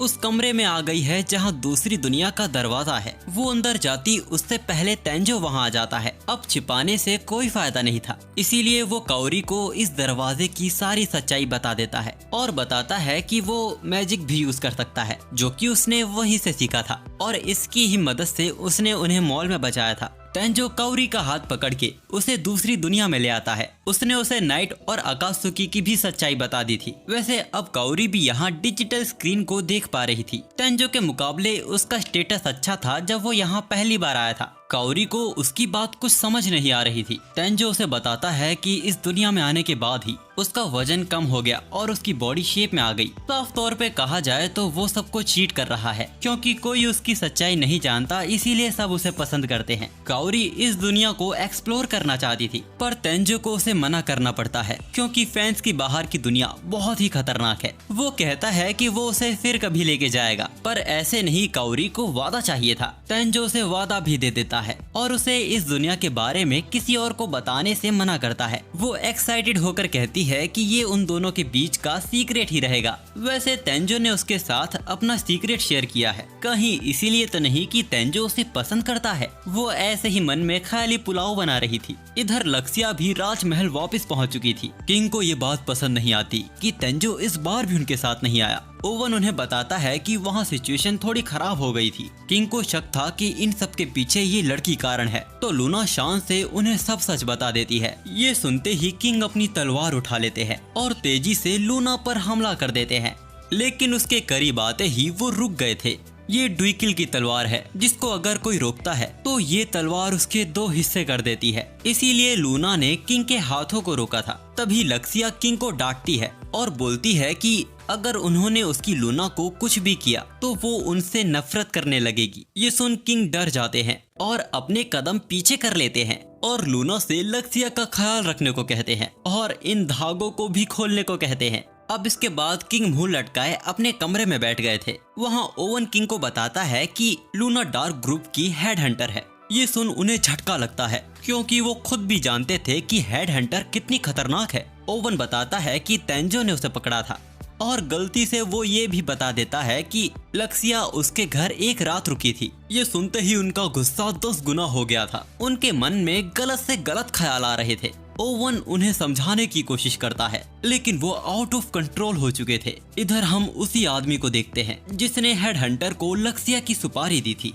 उसे अपने आदमियों से पता चलता है कि हेड हंटर उस जंगल वाले लड़के की वजह से अपने काम में नाकामयाब हो गई है और अब वो प्रिंसेस की रक्षक बन गई है। उन्हें ये भी पता चला है कि उस जंगल वाले लड़के को राजमहल में निमंत्रित भी किया गया है। ये सुन उसे एक प्लान सूझता है। वो किंग और राजकुमारी पर हमला करेंगे और इल्जाम उस जंगल वाले लड़के पे लगा देंगे और राजा बनने के बाद वो उसे भी खत्म कर देंगे और इस प्लान में उनकी मदद करेगा ये जादुई हथियार। वैसे उस टूर्नामेंट के बाद स्कूल से 3 दिन की छुट्टी मिली है, तो आज तेंजो राजमहल जाने की सोच रहा है। वैसे अभी उसने जिस मॉन्स्टर को मारा है उसमें उसे कुछ आइटम्स के साथ एक सोने वाला गद्दा मिलता है, जिस पर आकाशुकी सोने वाला था, लेकिन उनपे इतना वक्त नहीं है। उन्हें राजमहल के लिए निकलना है। रास्ते में आने वाले पहले गांव में तेंजो सबसे पहले एक ऐसी दुकान देखता है जहां से वो अपने आइटम्स बेचकर इस दुनिया की करेंसी खरीद सके। उस दुकान में तेंजो ने जो अपनी पहचान दिखाई थी, उसके एड्रेस में तेंजो ने जापान लिखा हुआ था, जो कि इस दुनिया के लिए एग्जिस्ट ही नहीं करता। बस वो ये कहकर बात को संभाल लेता है कि जापान एक छोटा सा गांव है जिसके बारे में बहुत कम लोग जानते हैं। वैसे उसके पहनावे को देखकर दुकानदार को वो अमीर घराने से लग रहा था। तेंजो मना कर देता है और बताता है कि वो भी सबकी तरह एक आम निवासी है, लेकिन उसके पास आइटम बॉक्स देखने के बाद वो उसकी बात पर यकीन ही नहीं कर पाता। इस दुनिया में आइटम बॉक्स सिर्फ कुछ खास लोगों के पास ही होता है। वैसे तेंजो यहाँ जापान से लाए कुछ मसाले बेचने आया था। उन्हें कांच की शीशी में ही देखकर दुकानदार हैरान हो गया था और उसकी नजर में मसाले भी बेहद ही खास थे। वो इनके बदले 100 सोने के सिक्के देगा। तेंजो हैरान हो गया था, लेकिन इस दुनिया में इनकी वैल्यू कितनी है? दुकानदार बताता है कि उनके राज्य में 4 परिवार सिर्फ 5 सोने के सिक्के से पूरा साल बिना कोई काम किए निकाल सकते हैं। वो तेंजो को एक गिल्ड कार्ड भी देता है जो उसकी आइडेंटिटी की तरह काम करेगा। इसके बाद वो राजमहल का रास्ता पूछकर वहाँ से निकल जाता है और रात भर के सफर के बाद वो किंगडम पहुँच गया था। वहाँ पहुँचते ही तेंजो की हालत खराब हो जाती है क्योंकि वो इतने बड़े महल में जाने वाला है। ज्यादा चिंता उसे अपने बेकार कपड़ों की हो रही थी। ओवन उसे अंदर लेकर आता है और वो सीधा उसे किंग के दरबार में ही लेके जा रहा था। तेंजो की फिर से फट जाती है क्योंकि वो अभी किंग से मिलने के लिए तैयार नहीं है। ओवन उसे घबराने से मना करता है और उसे अंदर ले आता है। वहाँ लूना और लक्सिया भी मौजूद थी। ओवन किंग को तेंजो का परिचय करवाता है। तेंजो ने भी किंग के सामने अपना सिर झुका लिया था, लेकिन किंग तेंजो के साथ रूड हो रहे थे। उन्होंने तेंजो पर इल्जाम लगाया कि तेंजो ने उनकी बेटी पर काला टोटका किया है। ओवन किंग को शांत करवाता है, यहाँ तक कि वो उन्हें डांटता है। किसी तरह किंग शांत होते हैं और तेंजो को ताना देते हुए बोलते हैं कि वो उनके यहाँ आया और उनकी बेटी के लिए तोहफा भी नहीं लाया। वो सच में कुछ नहीं लाया था, लेकिन लास्ट मोमेंट पर उसे याद आता है और वो गद्दे को लक्सिया को गिफ्ट में दे देता है। ये देख सब वहाँ हिल गए थे। लक्सिया तो शर्म से लाल हो गई थी। किंग का गुस्सा हद से पार होता जा रहा था। ओवन उन्हें समझाने की कोशिश करता है कि तेंजो उनके यहाँ का नहीं है, वो उनके यहाँ के रीति रिवाज नहीं जानता है। असल में इनके यहाँ किसी को गद्दा देने का मतलब होता है कि वो उससे प्यार करता है और उसके साथ इस गद्दे पर रात गुजारना चाहता है। किंग ने तेंजो पर अपनी तलवार को तान दिया था, लेकिन उनकी तलवार तेंजो की गर्दन पर चलती उससे पहले उन पर हमला हो जाता है। हत्यारों ने उन्हें चारों ओर से घेर लिया था। वो लोग एक काले गोले का इस्तेमाल कर रहे थे जिससे कोई भी मैजिक का यूज नहीं कर पाता। पर आज उनकी किस्मत खराब थी जो तेंजो वहाँ मौजूद था। वो अपनी फिजिकल स्ट्रेंथ से ही सबको हरा देता है। लक्सिया उससे खुश होकर उसे कस के पकड़ लेती है और लूना उसे दूर करने की कोशिश कर रही थी और ये सब देख किंग को गुस्सा आ रहा था। तभी ओवन को उन हथियारों से राज परिवार का चिन्ह मिलता है। इन पर हमला असल में राजकुमार ने करवाया था। ये पता चलते ही किंग ने अपने आप को कमरे में बंद कर लिया था। तेंजो लक्सिया से मिलने उसके कमरे में जा रहा था। तभी लक्सिया खुद ही बाहर निकल आती है और वो तेंजो को कमरे के बाहर देख उसे शहर दिखाने की बात करती है, लेकिन लूना उन्हें बीच में ही टोक देती है क्योंकि बाहर लक्सिया की जान को खतरा है। पर लक्सिया इस चीज का ही फायदा उठाना चाहती है। हमला उसके भाई ने उसे मारने के लिए करवाया था और अगर वो बाहर जाएगी तो वो वापस हमला करेंगे जिससे उनकी लोकेशन का पता लगाया जा सकता है। लूना जानती है कि लक्सिया तेंजो के साथ बाहर घूमने के लिए बहाने बना रही है, इसीलिए वो कहती है कि वो तेंजो को किंगडम घुमाएगी, जिस पर उन दोनों की बहस शुरू हो जाती है। ओवन आते वक्त उनकी बातें सुन लेता है और उन्हें आइडिया देता है कि वो तेंजो को घुमा लाएगा। जो सुन वो दोनों ही उस पे चिल्ला देती है। आखिर में वो दोनों ही तेंजो को बाहर लेकर जाती हैं और ओवन दूर से उनका ध्यान रख रहा था। लक्सिया तेंजो को ज्वेलरी शॉप दिखाना चाहती थी तो लूना उसे वेपन शॉप लेके जाना चाहती थी। इन दोनों की लड़ाई के बीच तेंजो फंस जाता है। उन्हें ऐसे यूं देख लोगों को लगता है कि तेंजो कोई अमीर घर का लड़का है जिसके पीछे ये दोनों खूबसूरत लड़कियां पड़ी हुई हैं। वैसे जैसा यहाँ का माहौल है, तेंजो को नहीं लगता कि उन पर यहाँ कोई हमला होगा। अब थोड़ा आगे चलने के बाद तेंजो एडवेंचर गिल्ड के आगे रुक जाता है। वो एडवेंचर गिल्ड में रजिस्ट्रेशन करने की सोच रहा था। वैसे उसने मर्चेंट गिल्ड में रजिस्ट्रेशन करवाया हुआ है, पर वो एक हंटर है। लूना भी उसे रजिस्ट्रेशन करने को कहती है क्योंकि एडवेंचर गिल्ड में ज्वाइन होने से तेंजो मॉन्स्टर से मिले आइटम्स का बिजनेस कर सकता है और गिल्ड के मिशन पूरे करने से पैसे भी कमा सकता है। लक्सिया तेंजो को इसके लिए मोटिवेट कर रही थी, पर फिर उसे पता चलता है कि लूना भी रजिस्ट्रेशन कर रही है। लक्सिया उसे ये करने से मना करती है क्योंकि वो उसकी रक्षक है, पर लूना उसके साथ पूरे वक्त नहीं रहती, इसीलिए उसे कमाने के दूसरे रास्ते भी ढूंढने होंगे और अगर लक्सिया को उससे दिक्कत है तो वो भी गिल्ड ज्वाइन कर सकती है। वैसे मैं आपको बता दूं कि लक्सिया ये नहीं कर सकती क्योंकि एक तो वो राजकुमारी है और उसे हथियारों का ज्ञान भी नहीं है। ओवन अभी भी उन पे छिपके नजर रख रहा है और अंदर लक्सिया फिर से लूना से लड़ने लगती है तो लूना उसे समझाती है कि वो दोनों मिशन में इतने बिजी हो जाएंगे कि उन्हें एक दूसरे से मिलने का वक्त ही नहीं मिलेगा। अब तेंजो फॉर्म भरते वक्त अपने पेट्स के लिए भी फॉर्म मांगता है क्योंकि ये दोनों असल में मॉन्स्टर्स हैं। रिसेप्शनिस्ट कहती है कि सिर्फ तेंजो का फॉर्म ही काफी है तेंजो को उसमें अपना मैजिक टाइप लिखना था। वो थोड़ा सोच के और लूना की कही बात को याद करके उसमें 3 फायर, वाटर और एयर मैजिक लिख देता है। अब उसके मैजिक कैपेसिटी को जानने के लिए एक गोले का इस्तेमाल किया जा रहा था। ये यूजर की कैपेसिटी को नाप के अपना रंग बदल लेता है। लूना के छूते ही वो पीले रंग का हो जाता है, जिसका मतलब है लूना के पास कोई मैजिक नहीं है। अब तेंजो के उस पे हाथ रखने से वो गोला सफेद होकर फट जाता है, जिसका मतलब है कि तेंजो का मैजिक उस गोले की कैपेसिटी से भी ज्यादा है। तेंजो डर गया था कि अब उसे इसके पैसे भरने पड़ेंगे, पर वो मना कर देती है क्योंकि तेंजो ने ये जानबूझ के नहीं किया था। लूना अपना फॉर्म जमा कर देती है और बताती है कि वो वेपन्स में धागों का इस्तेमाल करती है, पर इमरजेंसी के लिए उसके पास खंजर भी है। रिसेप्शनिस्ट तेंजो का फॉर्म पढ़ने के बाद हैरान हो जाती है। उसे बड़ा झटका लगा था कि तेंजो 3 तरह के मैजिक यूज कर सकता है। लूना भी हैरान थी। तेंजो को तसल्ली हो रही थी कि उसने ये नहीं लिखा कि वो हर तरह का मैजिक यूज कर सकता है। अब वो उनका फॉर्म ले जाकर गिल्ड कार्ड में कन्वर्ट कर देती है। उनकी शुरुआत F रैंक से होगी और वो जितने चाहे उतने मिशंस को कंप्लीट कर सकते हैं, और कलेक्शन वाले मिशन में लिमिट से ज्यादा चीजें इकट्ठा करने पर उन्हें एक्स्ट्रा रिवॉर्ड भी मिलेगा। अब इसके बाद वो लोग बोर्ड पर अपने लायक कोई मिशन देखते हैं। तभी अचानक कोई नशेड़ी जादूगरनी तेंजो से चिपकने लगती है। लूना और लक्सिया को गुस्सा आ रहा था। ये जादूगरनी भी एक एडवेंचरर है और वो तेंजो के साथ मिशन पर जाना चाहती है। लूना और लक्सिया उसे तेंजो से दूर रहने को कहते हैं। वो तेंजो को अपना नाम बताकर उसे उसके ऑफर के बारे में सोचने को कहती है। अब तेंजो को ऐसी लड़कियों से बचाने के लिए लक्सिया भी रजिस्ट्रेशन करने का सोच रही थी, और उसकी ये बकवास सुनकर ओवन भी सर पकड़े हुए था। इसके बाद वो लोग कलेक्शन मिशन पर जड़ी बूटियां इकट्ठा करने आए थे। इस बार ओवन भी उनके साथ ही था। तेंजो को यहाँ कुछ अनोखी जड़ी बूटियां मिली थी। लूना भी अपना काम बड़े ध्यान से कर रही थी। ये देख लक्सिया लूना को चैलेंज कर देती है। जो भी सबसे ज्यादा जड़ी बूटियां इकट्ठा करेगा उसे तेंजो के साथ पूरा एक दिन बिताने को मिलेगा। वो लूना को अपने साथ ले जाती है। ओवन भी उनकी रक्षा के लिए उनके साथ गया था। तभी नाइट उसे एक पौधा दिखाता है, पर ये उन्हें नहीं चाहिए था। अकात्सुकी भी उसे एक पौधा दिखाता है, पर उन्हें उसकी भी जरूरत नहीं थी। पर उन दोनों की खुशी के लिए वो दोनों रख लेता है। कुछ देर में वो लोग भी वापस आ जाते हैं। प्रिंसेस लक्सिया ने तो अपनी हालत फटीचर कर दी थी। तेंजो उनसे ओवन के बारे में पूछता है। वो एक सिपाही से बात कर रहा था। हमें पता चलता है कि उन्हें राजकुमार के अड्डे का पता चल गया है। उनको हराने के लिए ओवन को तेंजो की मदद चाहिए थी। वो लक्सिया को वापस राजमहल जाने को कहते हैं और लूना को उसका ख्याल रखने को कहते हैं, और इसके बाद वो लोग निकल पड़ते हैं उस हवेली की ओर जो किंग ने राजकुमार को रहने के लिए दी थी।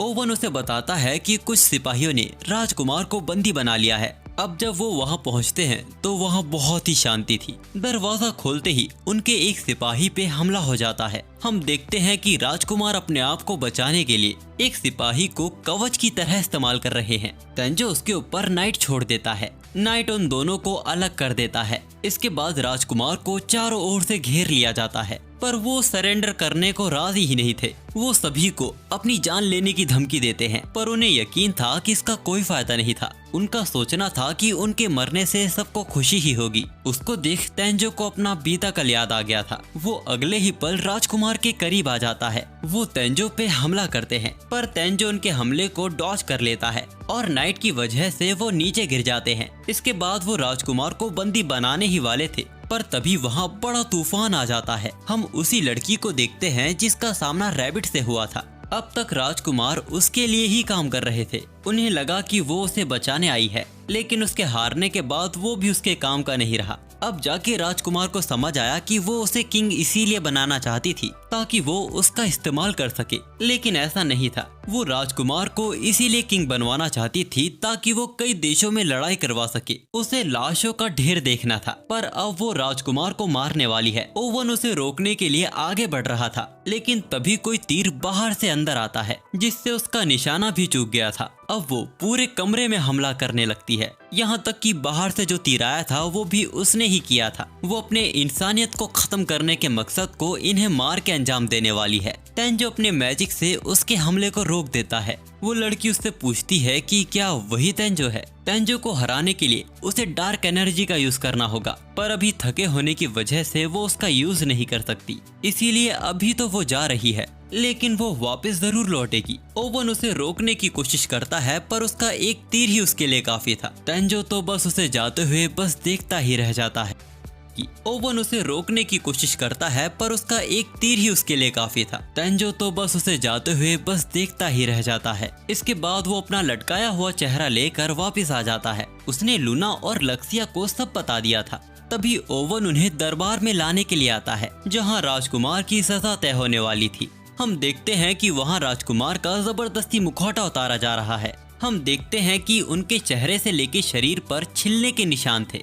किंग और लक्सिया तो उसकी ओर देख भी नहीं पा रहे थे। राजकुमार को गुस्सा आ जाता है क्योंकि उनकी इस हालत की वजह लक्सिया ही थी। जब लक्सिया ने अपने जादू से अपना आपा खोया था तब उसकी चपेट में राजकुमार आ गए थे। किंग उसे उसकी बकवास बंद करने को कहते हैं क्योंकि उसे हील कर दिया गया था। हाँ, ये सच है कि राजकुमार को हील कर दिया गया था, लेकिन लक्सिया का जादू कुछ अलग ही था। उसके जादू का असर उनके शरीर को अंदर से नोच रहा था, जिस दर्द को वो सहन नहीं कर पाते और अपने शरीर को खुद नोच लेते हैं। किंग जानते थे कि राजकुमार ठीक नहीं है, लेकिन उसकी मदद करने की बजाय उन्होंने उसे पागल करार कर राजमहल से ही बाहर निकाल दिया। आज लोग उसके बदसूरत चेहरे को देखकर मुंह फेर लेते हैं। उसकी जिंदगी जानवरों से भी बदतर हो चुकी है। तेंजो को ऐसा लग रहा था जैसे वो उसकी ही कहानी सुना रहा हो। वैसे अब राजकुमार थक चुके हैं, वो भी जिंदगी से मुक्ति चाहते हैं। तभी तेंजो कुछ कहना चाहता था जिस पर किंग उसे डांट देते हैं क्योंकि ये उनके आपस का मामला है। पर तेंजो को तो बस ये हीलिंग हब पिलानी थी जिसको पिलाने से उनके सारे घाव वापस भर जाते हैं। पूरी सभा ये देख हैरान हो गई थी। राजकुमार भी देखते हैं कि उनका चेहरा तो वापस पहले जैसा हो गया है। तेंजो ने सोचा अगर ये सब करने का कारण ये निशान है तो वो उस निशान को ही ठीक कर देगा। पर पूरी सभा ज्यादा हैरान इसीलिए थी कि तेंजो ने जिस हब को इस्तेमाल किया है वो बहुत ही रेयर है और उसे यूज करने से पहले तेंजो ने एक बार भी नहीं सोचा। तेंजो किंग को बताता है कि ये तो उसके खेत में उगते हैं, जो सुन उन्हें भी झटका लगता है। राजकुमार हंस रहे थे क्योंकि उसके घाव भी तब भरे थे जब उसे मौत की सजा दी जा रही है। तभी लक्सिया बोलती है कि उसके भाई ने हमला उस पे किया था तो वो उसे उसके लिए माफ कर देती है। राजकुमार उसे मना करता है क्योंकि वो माफी के लायक नहीं है, पर राजकुमारी उसका मुंह बंद करवा देती है। लेकिन उसे फिर भी माफ नहीं किया जा सकता क्योंकि वो डार्क ग्रुप के लिए काम कर रहा था। तो लक्सिया बोलती है कि उसकी रक्षक भी तो डार्क ग्रुप से है और वैसे भी डार्क ग्रुप के बारे में पता होने के बावजूद वो अब तक इसके ऊपर कुछ भी नहीं कर पाए हैं। फिर भी किंग उसे माफ नहीं कर सकते क्योंकि हमला उसने उन पर भी करवाया था। पर लक्सिया की जिद के आगे किंग को राजकुमार को माफ करना पड़ता है। इसके बाद राजकुमार को मौत की सजा तो नहीं दी जाती पर उनसे सारी जमीन और दौलत छीन ली जाती है। राजकुमार तेंजो को शुक्रिया अदा कहते हैं उनकी जान बचाने के लिए, पर अभी तेंजो के काम के लिए उसे इनाम देना बाकी था। लक्सिया बोलती है कि इनाम के तौर पे तेंजो की प्रिंसेस से यानी उससे शादी करवा देनी चाहिए, जो कि लूना नहीं होने देने वाली थी, भले ही उसे प्रिंसेस से लड़ना ही पड़ जाए। वो यहाँ बहस कर रहे थे और वहाँ राजकुमार किंग को एक आइडिया देते हैं। हम देखते हैं कि जो जमीन राजकुमार से छीनी गई थी वो सब इनाम के तौर पे तेंजो को दे दी जाती है। साथ ही उसे आर्मी का लॉर्ड नाइट बना दिया गया था।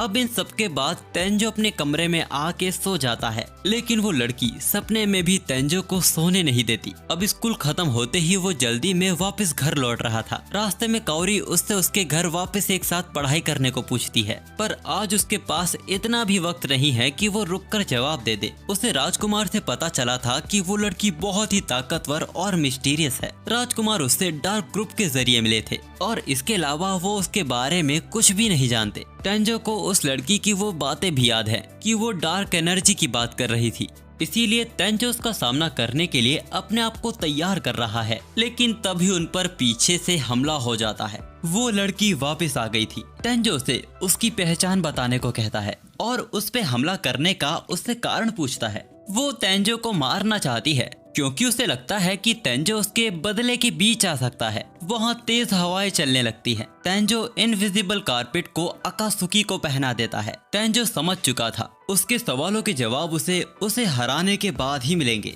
वो उन पर तीरों की बौछार कर देती है। तेंजो जंप लेकर उससे बच तो जाता है, पर वो ठीक उसके पीछे थी।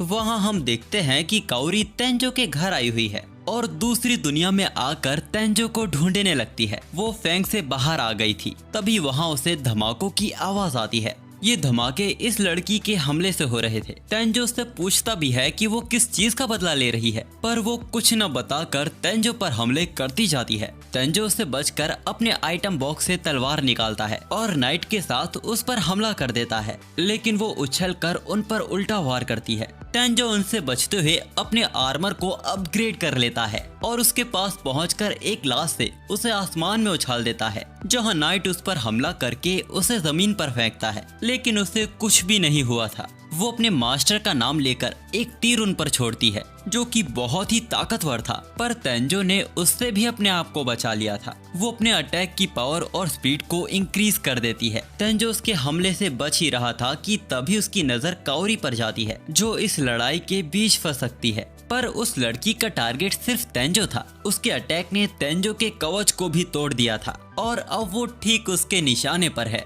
पर तेंजो उसके तीर की चपेट में आता उससे पहले रैबिट वहां आ जाता है। रैबिट को यहां आने में इतनी देर इसीलिए लग गई क्योंकि वो इस लड़की का बायोडेटा निकाल रहा था। इस लड़की का नाम यूटी है और ये उस डिवाइन तीरंदाज की स्टूडेंट है जिसको धोखे से मरवा दिया गया था। इसका ही बदला वो सबसे लेना चाहती है। हमें पता चलता है कि यूटी के मास्टर ने सबको बचाने के लिए डिवाइन की पावर का गलत इस्तेमाल किया था और डिवाइन के रूल को तोड़ने की ही उन्हें सजा मिली थी, जिसको उन्होंने एक्सेप्ट भी किया था। पर यूटी उनकी बात को नहीं मानती और उन पर हमला कर देती है। इस बार 2 होने के बावजूद यूटी उन पर भारी पड़ रही थी। वो फिर से तेंजो पर तीरों से हमला करती है, लेकिन इस बार तेंजो रैबिट की सिखाई गई किक का इस्तेमाल कर उसके हमले को पूरी तरह बेकार कर देता है, जो देख उसका ध्यान भटक गया था। नाइट उसके पैर पर काटता है और रैबिट अपनी किक से उसे हरा देता है, लेकिन उसके अंदर का गुस्सा अब तक खत्म नहीं हुआ था। वो अपनी काली शक्तियों का इस्तेमाल कर पूरी दुनिया को खत्म करने वाली थी। अब उसको काबू करना खुद यूटी के हाथ में नहीं था। वो डार्क एनर्जी इतनी ताकतवर थी कि तेंजो वहां खड़ा भी नहीं हो पा रहा था।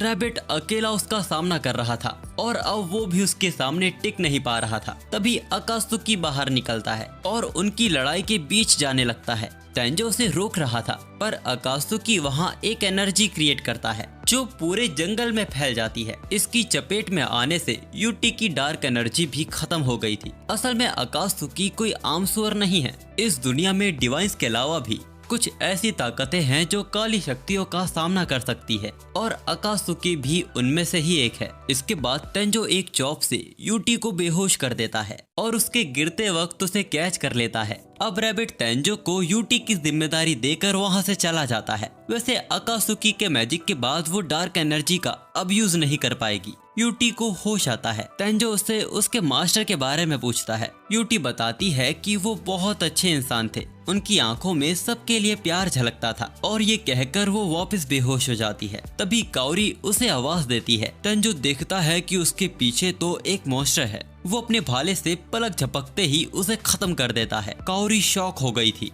तेंजो यूटी को पेड़ के नीचे लेटा देता है और काओरी को बताता है कि वो इस दुनिया में ऐसे ही रहता है जहां वो मॉन्स्टर्स का शिकार कर अपना लेवल इंक्रीज करता है, यानी कि वो सबको चीट कर रहा है। काओरी इससे इनकार कर देती है और बोलती है कि जब वो उससे पहली बार मिली थी तब से वो बिल्कुल नहीं बदला है। ये सुन तेंजो को खुशी होती है। इसके बाद वो लोग वापस अपने घर आ गए थे। तेंजो यहाँ काओरी को लक्ष्या और लूना से मिलवाता है और तेंजो के भाई बहन भी उसके पास वापस आ गए थे। यहाँ यूटी का एडमिशन भी ओशी एकेडमी में हो गया था। वैसे यूटी भी कोई कम खूबसूरत नहीं है। क्लास के लौंडे उसको देख सिम कर रहे थे। तेंजो भी अपनी क्लास में था जहाँ उससे मिलने काओरी आती है, जिसको देख वो मुस्कुराता है। और यहाँ इस एनिमे का पहला सीजन खत्म होता है। जिस तरीके से इसके लास्ट एपिसोड को प्रेजेंट किया गया था, मुझे तो लगा कि यही इसकी हैप्पी एंडिंग है, लेकिन मेरे गुप्तचरों से मुझे पता चला है कि इसकी नोवेल को आगे बढ़ाया जा रहा है। और हाँ, इसका सेकंड सीजन भी अनाउंस हो चुका है, पर कब आएगा ये हम तो नहीं बता पाएगा।